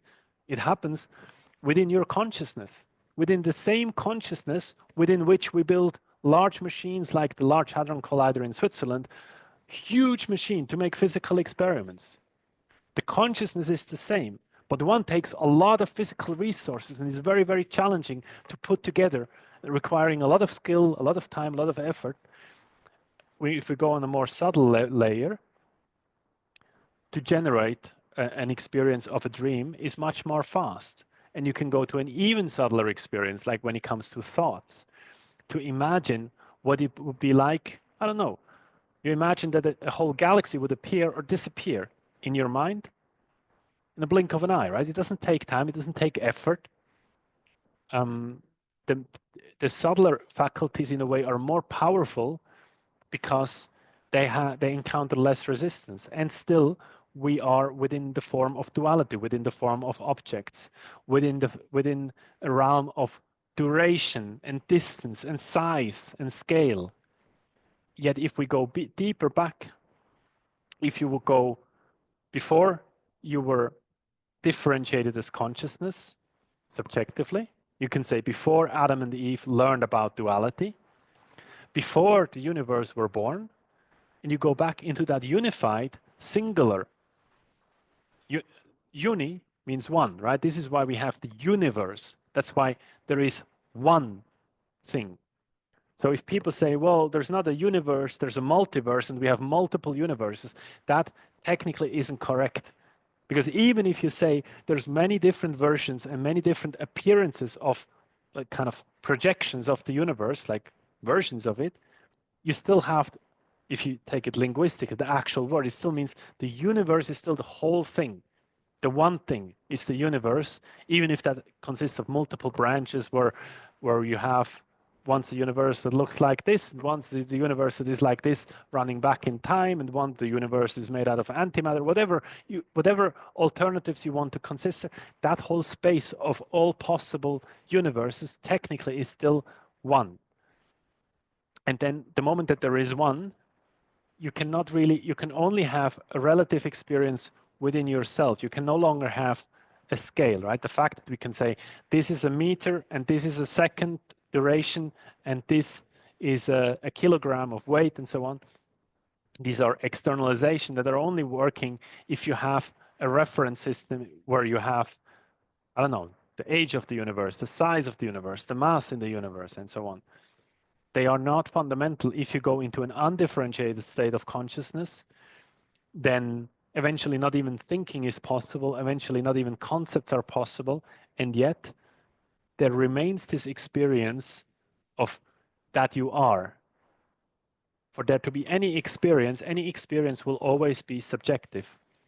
Like the feeling is subjective. And I don't mean this in a diminishing way of saying like, I know it's just subjective, meaning it doesn't matter. Right? Sometimes we say like, oh, this is an objective standard. This has been measured. This has been confirmed. Somebody wrote a certificate or gave you a stamp or something. Therefore, it's real. I see it's useful to have consistent measures and scales that I know if I buy a kilo of something, I get a certain amount.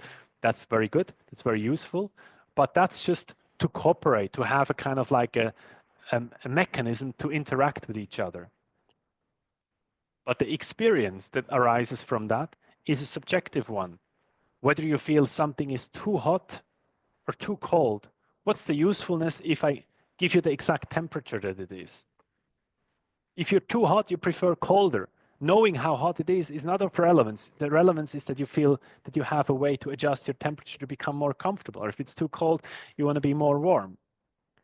If you're freezing and shivering, and I'm telling you, but it's 35 degrees, that is of no use other than kind of like a diagnostic, right? It's like gives you a piece of information, but it doesn't necessarily affect your experience. And so one of the ways we can look at things is we can look at how things arise together. And there is always some sense of continuity. And that's a big problem with many of the worldviews that we've kind of been educated in, that we have atoms, that things are separate, that things are disconnected. I always strive to find, well, where is the connection? And even if I have to resolve the whole universe and give rise to a new universe, there has to be some sort of a common denominator, a common principle at least, through which we can relay things. And since everything happens in our experience, whether you like the experience or don't like the experience, I kind of skipped over this before when I talked about the wheel of time, that in the core they have what they call the three root poisons, and it's usually symbolized by three animals. I think there's the snake, there's the pig, and I think the peacock. And they stand for attachment, aversion, and ignorance.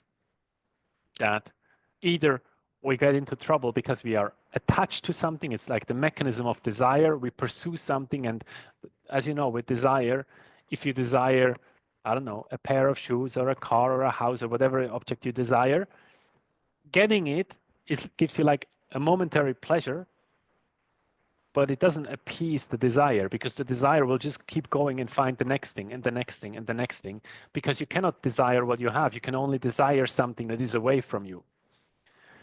And the same thing, the inverse thing is with anger. Anger is the force of rejection, that you push things away, that you want to suppress something or eliminate something which you don't like. And of course, you can only reject something that is away from you, something that is separate from you. You cannot desire what you are, and you cannot reject what you are, because being is more fundamental than desiring and rejecting. And so that's kind of focusing on that sense of I am, is in a way the part that opens the door to a reality beyond this sometimes almost psychotic entrapment caught between desires, attraction, and aversion, rejection. And so that's the third poison. The third poison is ignorance. Ignorance, avidya, means like to ignorance, like to be oblivious to something.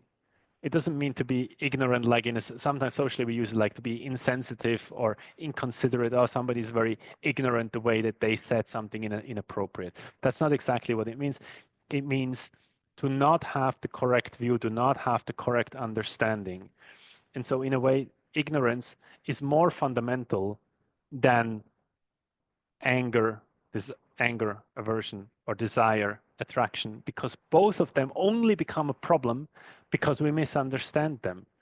If you would just see them as motivating factor, that I feel compelled or intrigued to move towards something or to move something away, I could be in perfect peace, relax, and harmony. But if I have a skewed view and I misidentify with who and what I am and who and what everything else is and how these two are related to each other, like if you expand your vision, your concept, your perception of reality, and you no longer identify with yourself as an individual, but let's say with your family or your team or your company or your country, you find in a way more stability. It's a somewhat artificial stability, but you can keep going. What if you identify with the whole planet, with the whole solar system, the whole galaxy, the whole universe? The moment you become identified with the whole universe, you want to run away from it, where are you going to run? You want to get to it, how are you going to pursue, right? It's not possible for anger and aversion to really afflict us if we identify with everything that is, except maybe we worry about the future or we get attached to the past. And sometimes we see it more with old people that, oh, you know, earlier was always better. Or let's have hope for the future, or let's worry about the future. So then when we encompass all of the expansion of the universe in space, the next question becomes time.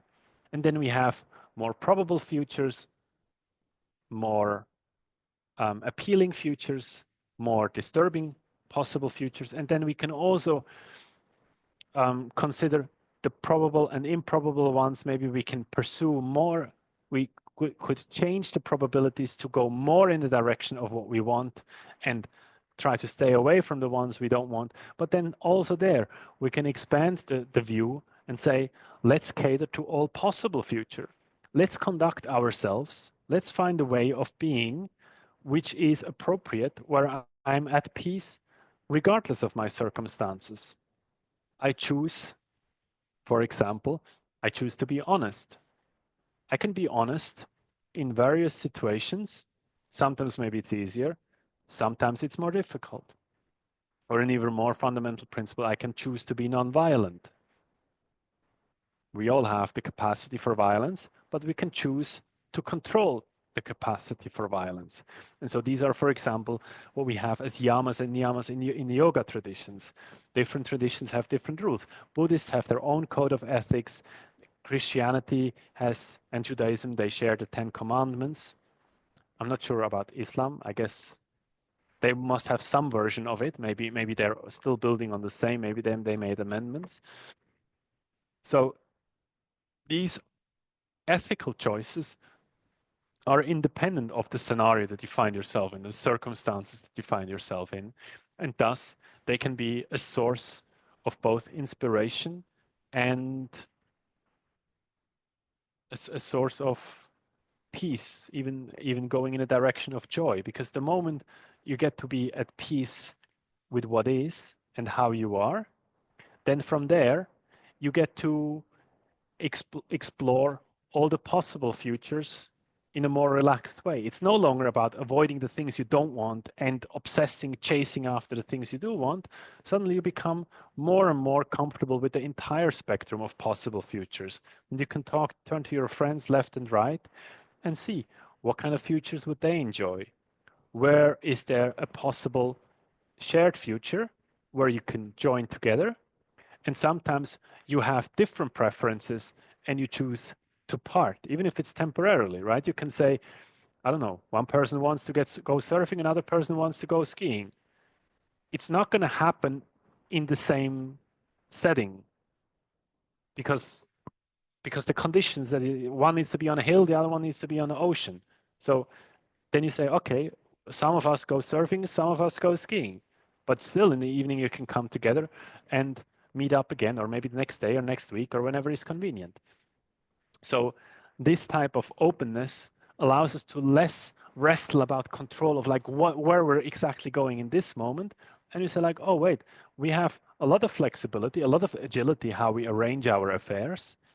And in the long run, we can strive towards a common future, because the more you expand this vision of, again, going a little bit beyond the immediate confines of one life and one death, then in death, everyone is the same.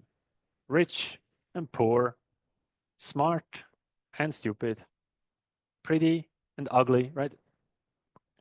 Death is sometimes called the great equalizer. Whatever assets you had, whatever things you had going for you or against you, at the time of death, they're wiped and we're all naked before God. And then we get to see, what did we do with our assets, with our abilities, capacities, and what is the consequence of that? Knowing this, or let's say for now, exploring and studying this, we can already ahead of time evaluate, well, what would be a good way to live our life? What would be a good thing to do or not to do? Things to pursue, things to abstain from. And so this is the great gift that we humans have with our minds. As Walt Whitman said, we have the ability to let our ideas die instead of us. We don't have to let things play out and then encounter the consequences when they reach a certain finality, but we can simply say, hey, the path that I'm on, if I keep going, the direction where this leads, is this really leading me more in a direction where I want to go? Or would I maybe rather make some modifications, adjust the course, prioritize a different target, maybe let go of certain pursuits that seem more like an obsession that doesn't really amount to something that satisfies me in the long run? Always think it through.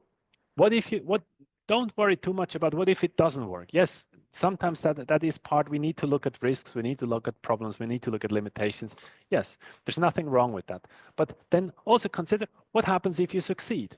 What if you really do get what you want? Then will you be happy? Will you be free? Will you be a human being that you yourself would like to encounter? Will you affect your surroundings, your loved ones, or let's just say your peers, your environment, in a way where it's a good thing that you exist? Because you already exist, right? That's the starting point. You exist. Now the question is, in which form, in which way, in which direction? Do you feel like you become more happy, more content, more free, more joyful, more ecstatic? In a sense, like, does your own experience reveal more and more to yourself and you begin to blossom? What about others? Do you affect others in a way which is good for them? Not necessarily do you affect others in a way that you like. That may also be part of your concern. But when it comes to love, it has to become unconditional love, not just a love like a kind of a selfish, I'm going to be nice to you, so you're going to be nice to me. That's not love. That's self-interest, right? But what if I care for somebody else, let's say, like my own child? If you have children, or you can just imagine if you would have something that you dedicate, or a loved one like a partner, or it doesn't need to be an intimate relationship, right? You can feel love for any of your friends and any of your fellow human beings. And beyond the human beings, you can even extend a sense of compassion and care to living things in general. How do you choose to conduct yourself? Are you an effect that is not just pleasant? That's one level, that we are nice to each other, that we are kind to each other. It's a good thing to be kind, but maybe there is more. Maybe you can be of service to somebody in a way that you can affect their life for the better in the long run.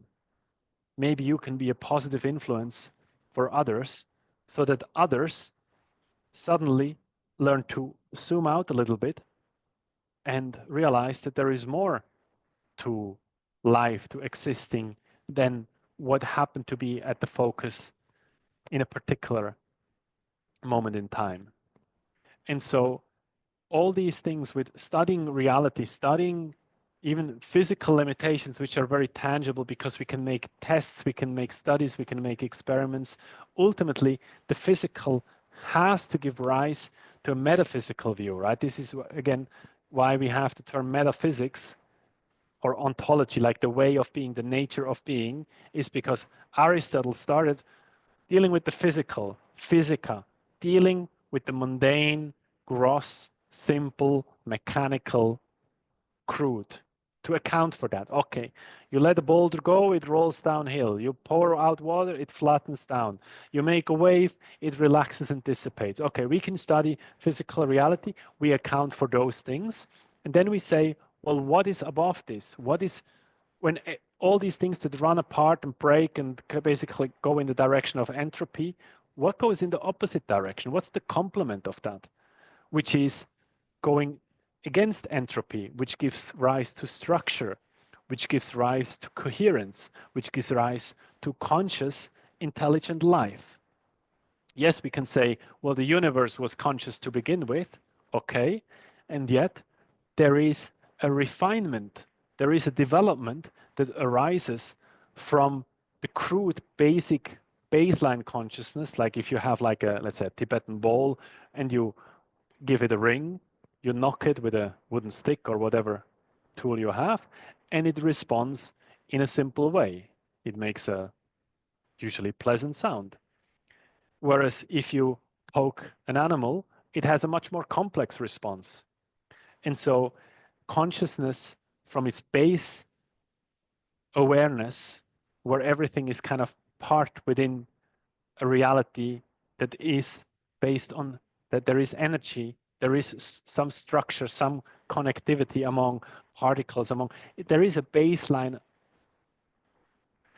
Again, the words are sometimes slippery, but there is the foundation for consciousness, for awareness, for experience inherent in the universe to permit us to arise within it. Yet in the human condition, it comes not only into focus like it would with an animal, but it comes into focus where a type of fruition is possible, where we become lucid and aware to act and expand beyond the physical, to transcend the limited confines between one birth to one death, and beyond our limited egoic self, right?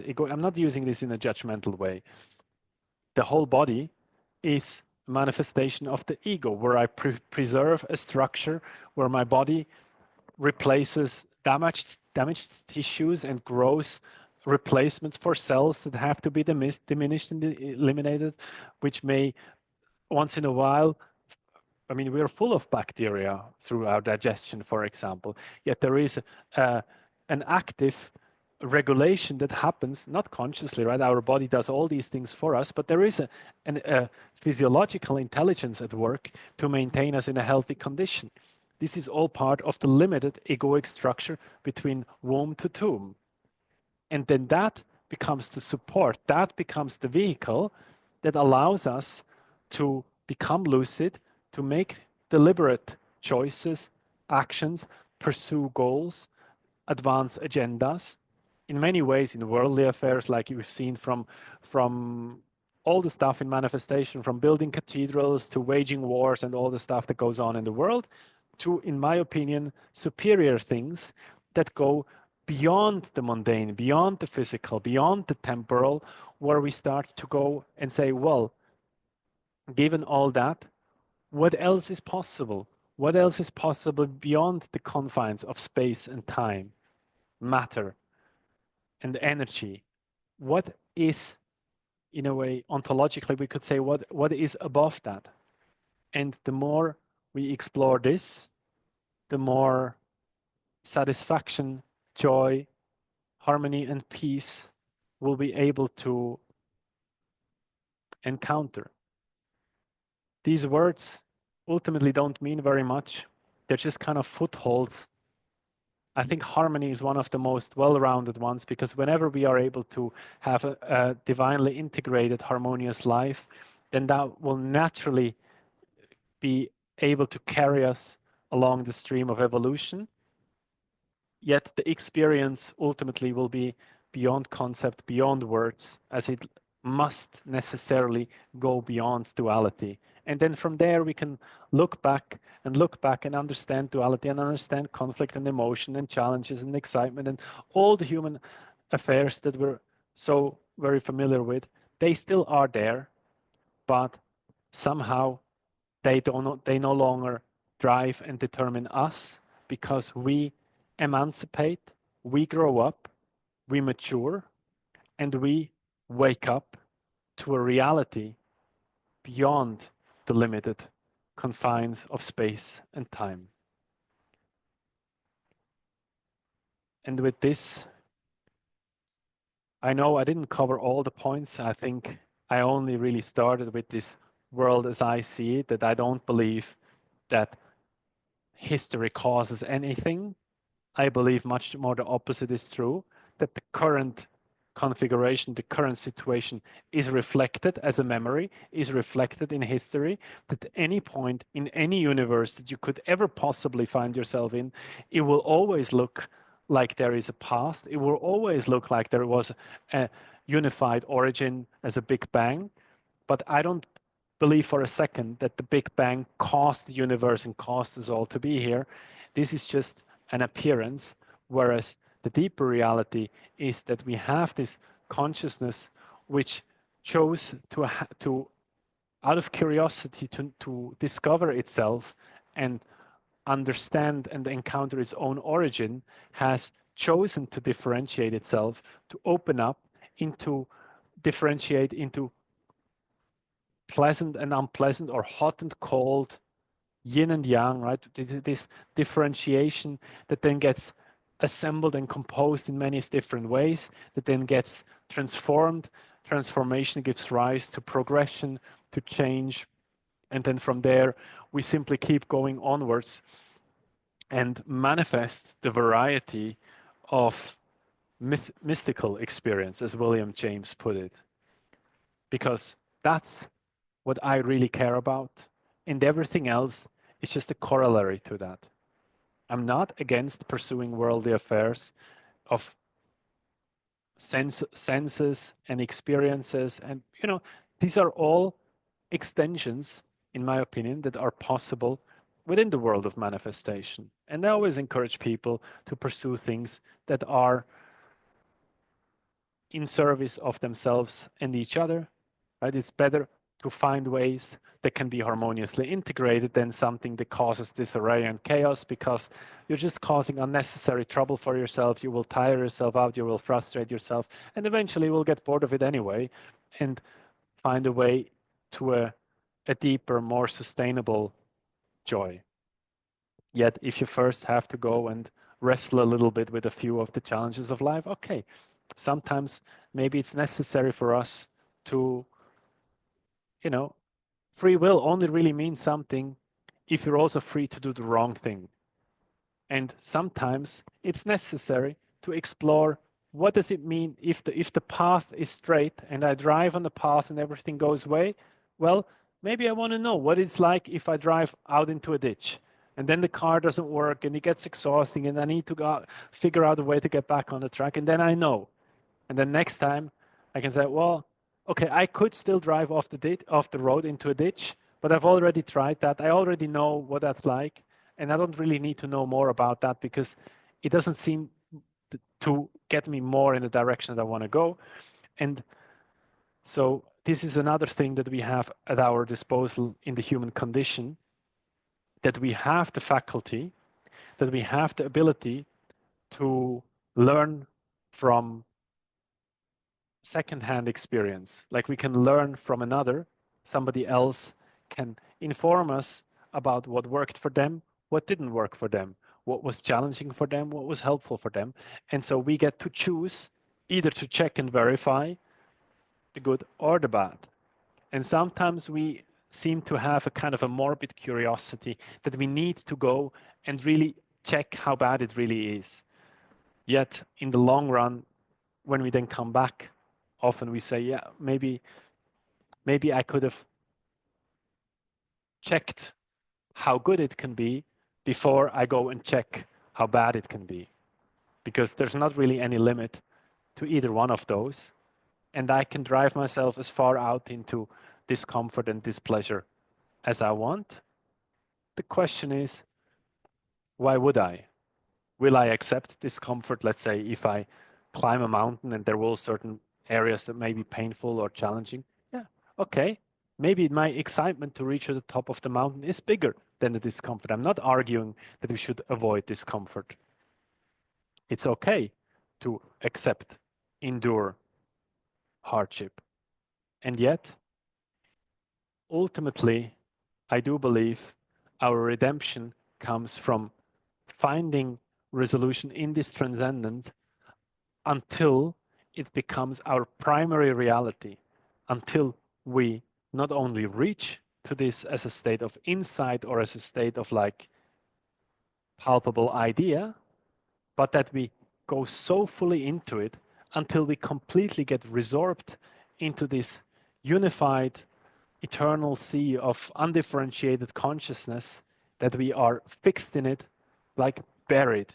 in that divine consciousness, buried in the sense of like that we go there and we stay there and we remain there, and while being fixed in heaven, so to say, we can still then, as a secondary option, also extend into this world without dropping back out of heaven, remaining in this non-dual state of this non-dual unity, retain it and carry it in our hearts and give it form and expression in the world. I believe the priority should be the crown, and the more we develop that, the more we have to offer and the more we can contribute, share, and affect in this world. So this is not an argument to escape. It's just a matter of priority. More should go to reach the infinite, the eternal aspect of our soul, and less than that should be extended to worldly affairs, simply because if we focus on the material first, we put the cart in front of the horse, and the risk is that we keep going in circles and causing trouble and distracting ourselves and tiring ourselves out until we don't have enough time or energy or motivation left for what it really would be meaning beyond the confines of one birth and one death. So I think I'm going to leave it at this, even though we have many more things that we could pick up on and touch upon. Luke, is there something that you would like me to zoom into? I know you mentioned other additional things that, yeah, let me know. Well, firstly, thank you. As always, thank you very much. Thank you, thank you, thank you. Very, very inspiring. And the thing that kind of stuck out to me really was like the Einstein, be in the mystery. So like, how do you be in the mystery? Because it's like an effortless effort, yeah, something like that. So like, tell her, it's kind of like tell us about your mystery, if you know what I mean. That kind of thing. How do you be in the mystery? How, as in like, I think that like, yeah, mysterious man. So there is always an element of grace.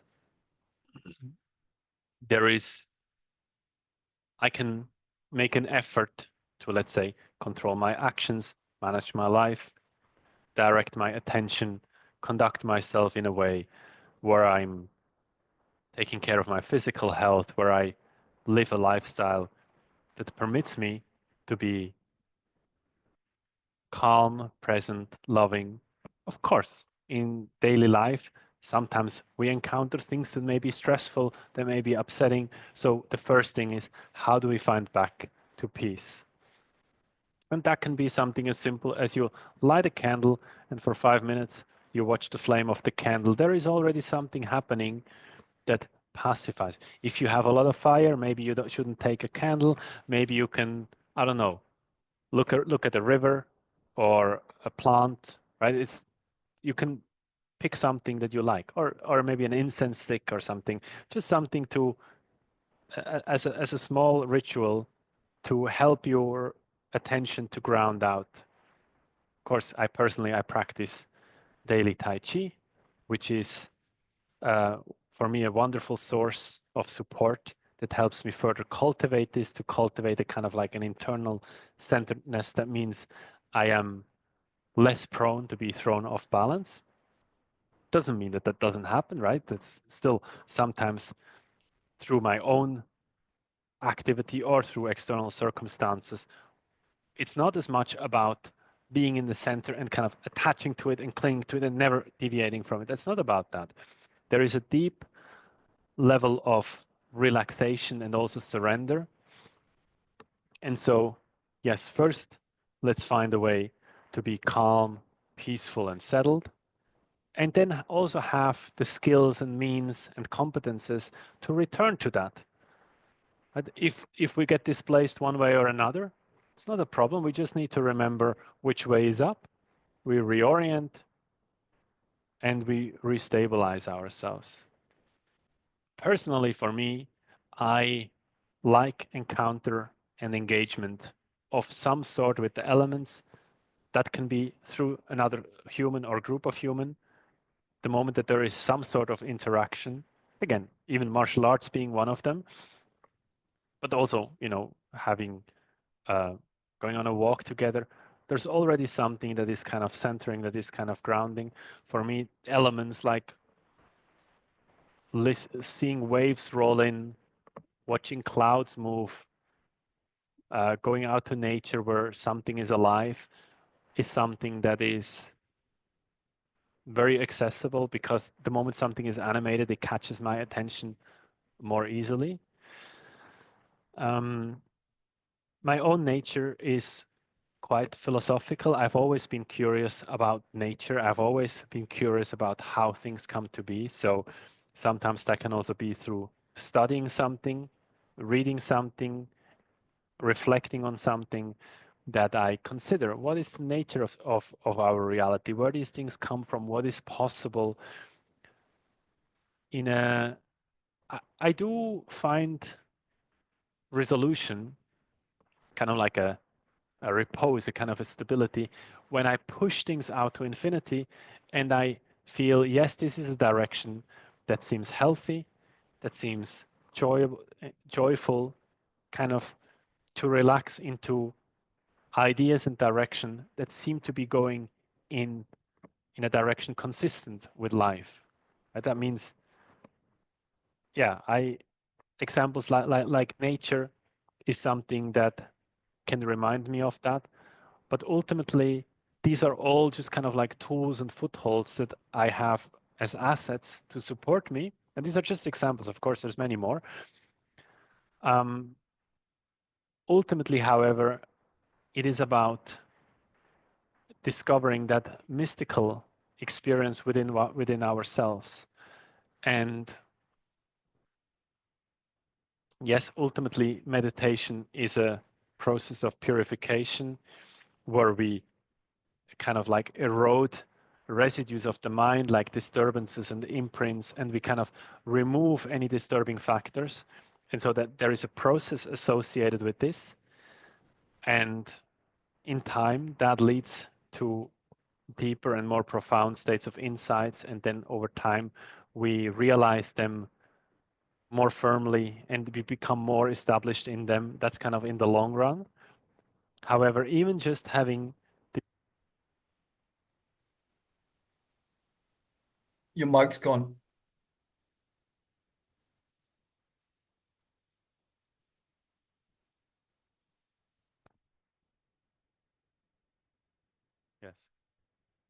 yes, yes, you hear me? Good. Good. Okay.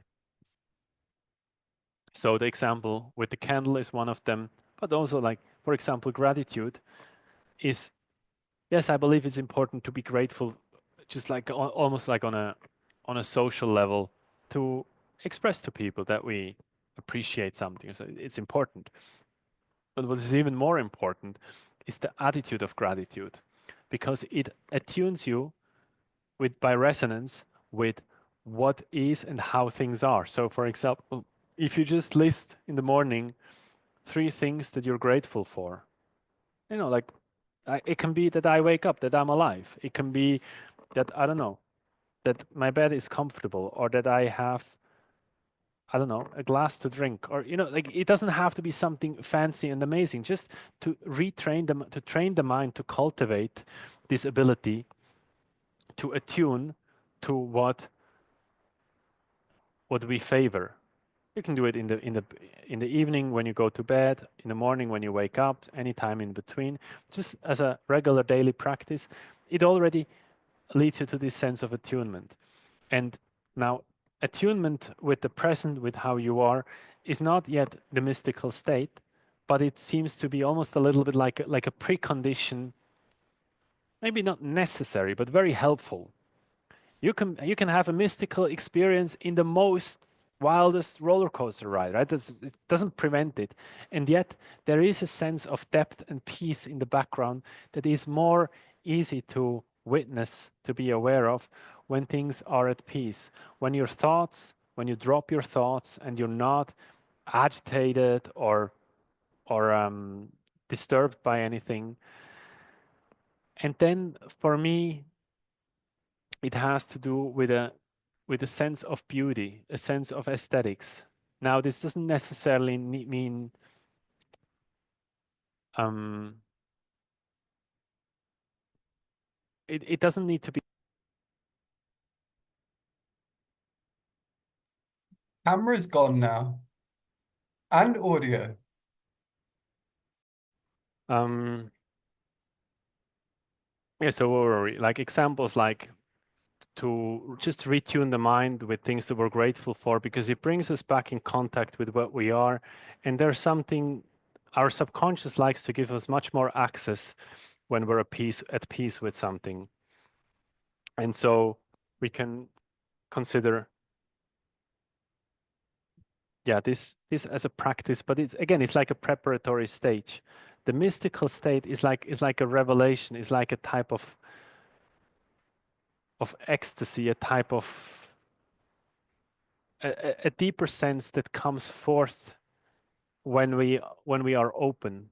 Yes, we are present, and then from that presence, when we are unpreoccupied, just a sense of open awareness, and we simply um, yeah, are unbiased in a sense, like we don't have any areas of focus, we don't have any agenda, we don't have nothing to do, nowhere to be, simply a sense of relaxation.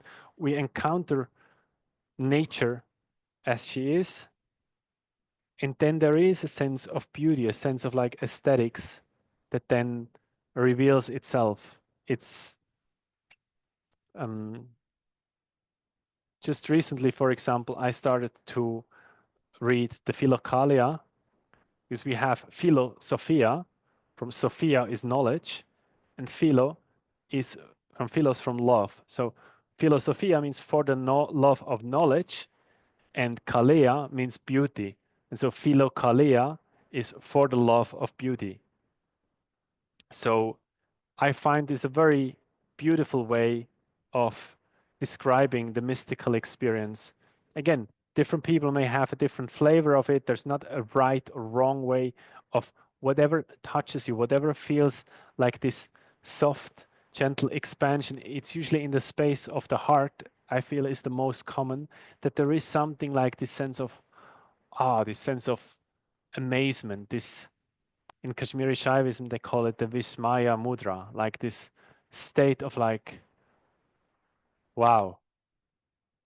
And it's not about a shock. It's not a sense of like, oh my God, this is so amazing. This is so intense. It's like, it's not like that. It's much more subtle, just like to be mesmerized, to be fascinated. And in that sense of openness, somehow we become,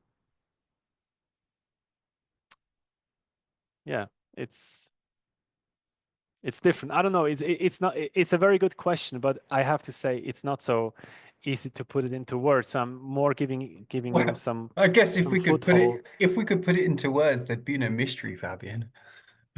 And also, if we put it into words in a way, we would kill it, right? It would Yeah, not for be the same sure. if we can capture it. It's precisely because it is untouchable, almost undefinable, that you can only really live it, you only can really experience it. We can give it a label and say like, that's a mystical experience, but ultimately it is something that you feel, it becomes way more profound than what you thought, what you can think, what you can anticipate, what you can envision. There's just something, suddenly it almost like, I can maybe look the other way. Suddenly everything else in comparison that we usually value and think is important suddenly becomes mundane, becomes profane, becomes, I don't mean this in a dismissive way, right? I'm just meaning this in terms of a relative contrast. When you discover this mystery, this natural state of, it can express itself as enthusiasm, as excitement, but it doesn't have to be a very physical experience. It can simply be a very deep, profound experience that, yeah, that becomes, yeah. I really, really enjoyed listening to the audiobook of William James, Variety of Mystical Experience, because he looks at different traditions and goes through different accounts, and he did, in my opinion, excellent work. So this is like an older work. This is not something very recent. It's maybe like 100 years old or something. I don't remember exactly. Um, but it was it's a good study of different traditions, and yeah, maybe yeah, the question is what works for you, right? The question is, one moment, I'll continue.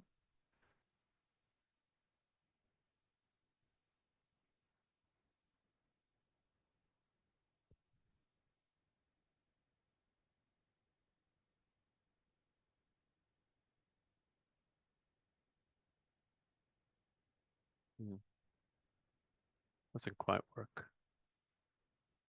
Just so you know. Okay, so there was a few things I was kind of pointing at in terms of like, yeah, okay, you can have mystical experiences and not be aware it's a mystical experience or something like that. And like, how much conscious effort does it take to be in the mystery in some senses? And like, for some people, I think it's easier, and some people it's not. And I think what you described in the sense of the way of state of being, because like to be in the mystery, you can't do the mystery, you can't like, it's like this effortless thing that flows, and it's just an energy of flow. And I think for one, like practically speaking, what's had to happen for me is I've had to let go of old mental models. I've had to develop my awareness into a different reality. And that's, and along with different practices like meditation, like we talked about, like purifying and sanitizing the mind, and then the more that I've been able to purify and stabilize and generate energy within me. So like, for example, now I do an hour's yoga in the morning. I'll do half an hour's meditation. And yeah, the mystery is, you know what I mean? That it's clear. Like everything's one simple finish, finish, finish. In terms of like, there's a deep acceptance for me of the universe is unfolding the way it will for me.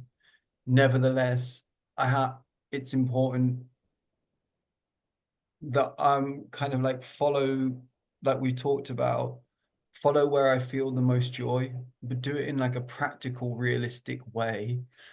Because like, you know, I think like you know, you just want to drop everything. You're like, yeah, fuck, just drop everything, go. Like, doesn't matter about money, doesn't matter about anything, just go. Like, what the heck? Yeah, back, go, go, go. And like, yeah. So I think for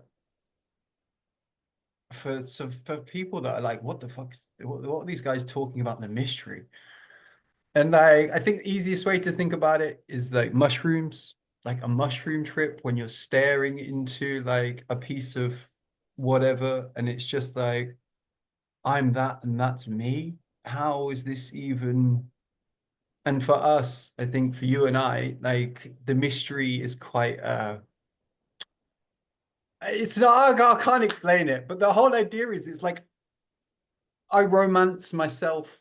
Do you know what I mean? That's the whole idea. Like I'm spending my whole life kind of romancing myself into this situation where I can relax, where I can understand that anything that happens to me, okay, it's going to unfold in a way that is ultimately beneficial, and relaxing into that. And I feel like when some of our friends talk about the feminine kind of surrendering in yoga, I feel like that it's kind of like that surrendering and that kind of acceptance on my side, but within the framework that there's a kind of a direction that I want to go in.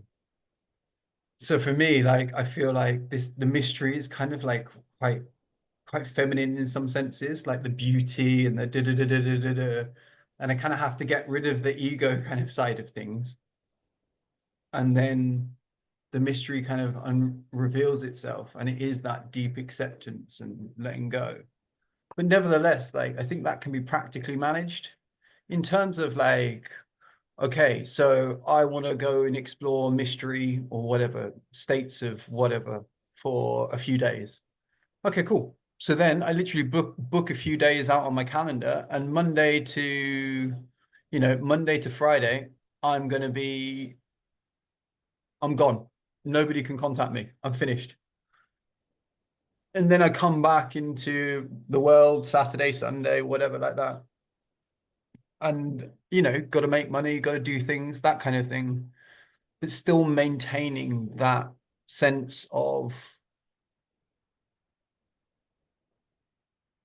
yeah, that sense of kind of like place and space, but no place in space.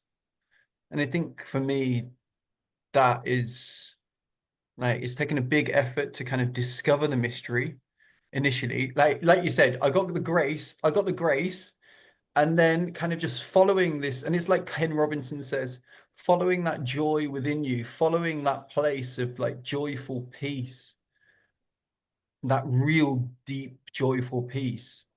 And the mystery Following just your kind of, excitement as well.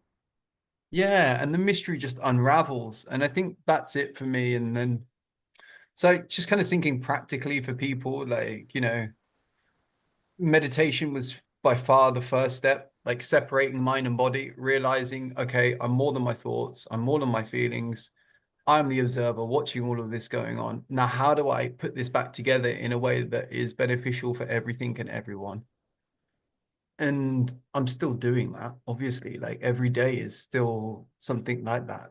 And that's also part of the beauty that, like, who knows what's around the corner, how you can help next, how you can support next, how you can be somebody's rock, how you can be somebody's challenge or whatever it is in those senses. And it's that acceptance that however things are going to unfold, that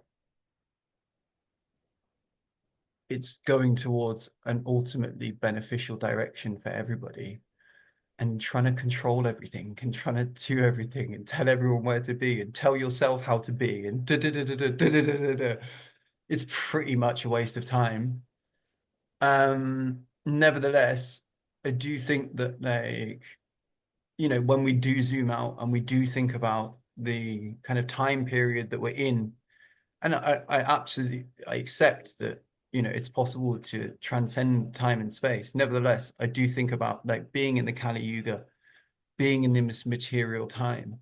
I think in some senses, like if somebody's watching and they're like, oh my God, right, I've led my life completely, da, da, da, da, da. It's like, yeah, just have compassion with yourself, because ultimately we are in a material time. And the big view is that this is a time that your soul has been reborn, or spirit's been reborn into, to face the challenges it needs to. And ultimately, it is difficult to be more spiritual in times like this. So that's how my acceptance carries on, in sense of like, I just accept everybody and everything for what it is, and just let it unfold and not try and control. And that's the only thing I try and control, is how I respond to situations. But that's not even a control anymore. That's more of a dialogue. Like I feel these energies arising in me a lot of the time, and then I choose whether or not to charge the energy, or to release the energy, or to transform the energy within me. And those are kind of like the practical steps that I've taken in terms of how I kind of look at how I perceive mystery, and how I be in mystery, I guess. Like So again, it's kind of an oxymoron, isn't it? Yeah, I mean, look, personally, I'll be much more firm as a temperament and in terms of priority than what you shared. Yes, there definitely is a sense of surrender and openness that is necessary. And at the same time, precisely because there is such a strong tendency towards materialism and all the worldly affairs that everyone seems to be obsessed by, and in my opinion, very often wastes their time and runs in circles. I feel, it's like we're flying with a wing like this, and we need to push very much on the other side to get the thing back into balance. So it takes firm resolution and extreme dedication. I mean, like, yeah, a little is better than nothing, more is better than a little, but what is appropriate? We have to see what is, yes, let's be kind to ourselves. Let's understand this is a long distance effort. This is not a sprint. This is a marathon in a sense. We want to be sure that it's sustainable. But then to really, once we get to choose where we want to go and say like, okay, I'm going to pursue this, then let's go for it. Let's go give it the full hand. Not just, okay, let's see how I can balance and integrate and, do a little bit of worldly affairs. This, when I've seen this in the world, this generally leads to chaos. This generally leads to a mess. And this generally leads to people giving up on the things that actually matter because everything else seems more interesting and more convenient. And to compensate for that, I tend to almost insist on people. I don't really push people, but when people ask me, I tend to be very clear of what in my opinion seems to be the priority. People can disagree and have different priorities and say like, look, I want to do other things with my life now. This is not, that's fine. There's no judgment in this. Yet, what this is for and what it is about, yes, I do believe we should focus, we should lock down, and we should give it 100% and be uncompromising on spiritual endeavors because everything else would just lead to a chaos and mess. Now, after several years, and not 1 year or 2 years, but a few years of really being firmly established and settled in a path and being on course and generating success, generating results, then yes, then it's amazing if we can also extend this to the physical world, if we can support others, if we can shine light for others and be of use for others. That's a wonderful thing to do. But to start with this is a recipe for disaster because then it's just the blind leading the blind and people get distracted left, right, and center. And ultimately, much of the energy and time that would be possible is wasted. Meanwhile, we open all sorts of doors, starting, I don't know, relationships and families and companies and all sorts of endeavors that then command and demand more of our time and ultimately restrict us more. In the end, though, I do agree. It does come down to an extent of surrender, a sense of ultimately there is no control. We can get us up to the door, we can knock, we can focus on the right thing, and then there is a state of openness but almost an openness in the sense of like, since I'm gonna die anyway, at some point, let me focus on what matters most, that in the case that I'm dying, I will die this way. Not, okay, I'm going to do this for a little bit, but wait, if I die, then no, that's not, then we don't have our priorities straight, right? I'm saying this because life and death, eventually, these kind of things, at least on a psychological level, they will come up because our ego will at some point freak out. It's like, what about if this happens? Like, doesn't matter. I did my evaluation. I took a decision. I go for it. It's uncompromising. It's not up for negotiation. There's no debate. I will reevaluate next month or next year or whatever I say. I choose a target. I choose a path. I go for it and I stay on it. And that, in many ways, simplifies things. So then the actual state, yes, these states are beyond our immediate control. And yes, these states have a lot to do with a kind of a self-transcendence, which means it goes beyond the ego, it goes beyond control. And then, yes, it's also nice that we don't abuse ourselves, that we don't torture ourselves, that we don't harm ourselves. Yes, but that to me is a secondary concern. The primary concern is to come to terms about our orientation in this universe. What do we ultimately pursue? What do we really prioritize? And again, if somebody else will say, yeah, but see, right now, I have a family and I need to take care of my children, and that is where my responsibility lies. And all I'm trying to do then is to make sure everything is running well and they're healthy and happy and free. And then I want to build something up that in a few years when they get older, that I can focus more. It's like, okay, maybe that is necessary. But will I argue for this? No. I believe if you evolve more, if you reach more, if you accomplish more in this direction of spiritual emancipation, you will be of much more use to your children than entertaining them with all the different things that might make them happy in the short run. Because they don't need ice cream, they need salvation as much as everyone else. And so again, I let you sense a little bit of my temperament, which maybe is a little bit more firm.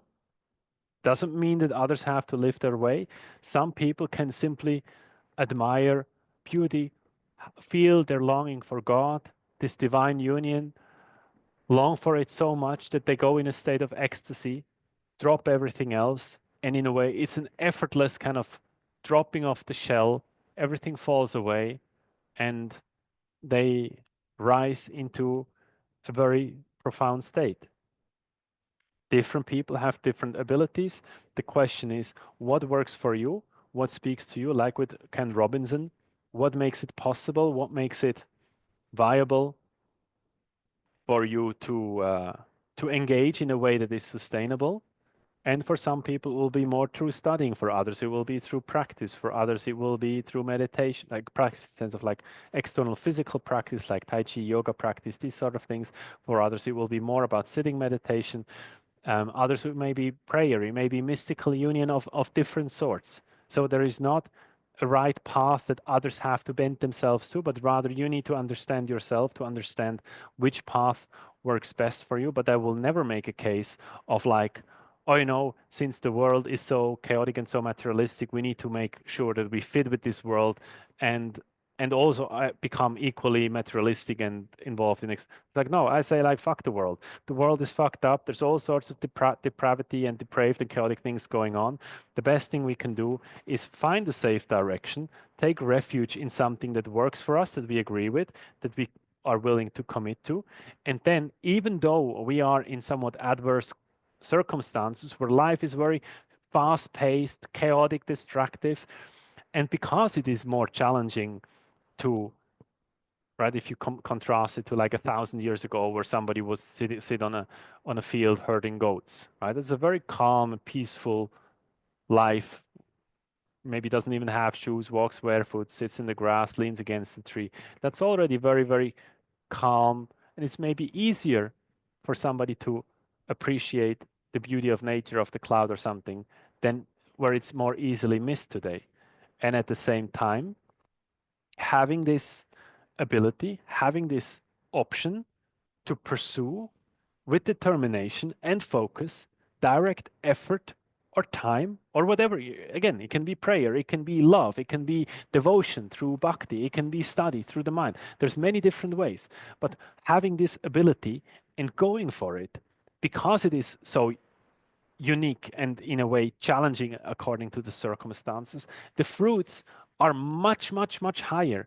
The stakes in a way are higher because yes, the challenges are bigger, but also the good results come stronger, come at least in some ways, there is an opportunity if we're able to cut through all the distractions because we have access to so much knowledge. Usually the limiting factor was that there was no knowledge, there was no paths, there was no teachers.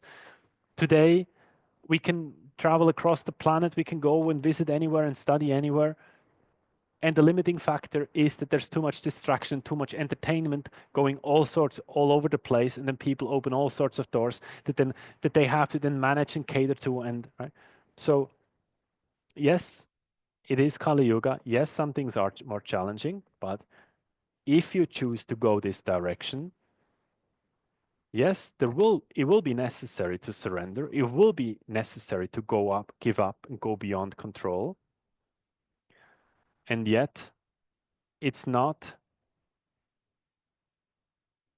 an excuse. Like I call when people tell me, oh, I can't do spiritual practice because of Kali Yuga and because I need to have company and family and this and that. I was like, no, this is bullshit. I'm not saying if you say this is my choice, that's different. As a preference, people can make choices any way they want. If they come to me as a matter of fact of like it is like this and therefore I can't, I say like, no, that's not really true. I'm not willing to accept. And I'm not saying that's what you said right away, right? I'm just kind of increasing a little bit of the contrast to make sure that, yeah, like I wouldn't want to, like, my temperament doesn't permit me to be too lenient where people say, like, I know I want to do this, and this is also, everything is kind of spiritual. And if I go wander around in nature, that's my meditation. If I wash my car, that's my meditation. Like, no, that is calming your nervous system. That is not meditation. That will not lead to spiritual success if you polish your car every day and you have a very peaceful experience of that. That has nothing to do with meditation. You can say as a preparation, if it puts my mind at peace, that if everything is in order and everything is clean and I did something physical for maintenance, it makes my meditation easier. Okay, sure, use whatever you can. But what if you have 10 minutes to live? You go out and wash your car? No, it's not going to happen. Maybe you do headstand. Maybe you need to have some method to center yourself now. Forget everything, scrap everything. There's an asteroid coming. You have 10 minutes. You need to be able to focus on Sahasrara. You need to accept your death. You need to able to go and go have a healthy orientation in a pleasant, charged up optimistic state of what comes next and not go and worry about the car or whatever, right? So again, like I know this is maybe a little bit more contrast that is appreciated by some people. So I don't tend to go there and I don't really want to push people. But if people come to me and ask me, what is appropriate, what is justified, what is okay? Yes, things should be healthy. Yes, things should be peaceful, serene, harmonious. We should be able to be kind to each other. It should be sustainable. It should be healthy in the long run for ourselves and others. Sustainable. Yes, absolutely. And yet, the priority for me is clear. What do you choose? House, family, gold, painting, art, whatever of the world you can think of, or immortality and freedom? It's like you have something that is infinite and eternal and absolute, or everything else. It's like yeah. How are you doing for time? I'm supposed to be somewhere else. Okay, you go. We'll pick this up next week. Is okay? Is Oh, okay? amazing. Yeah, go, go, go, go. Okay.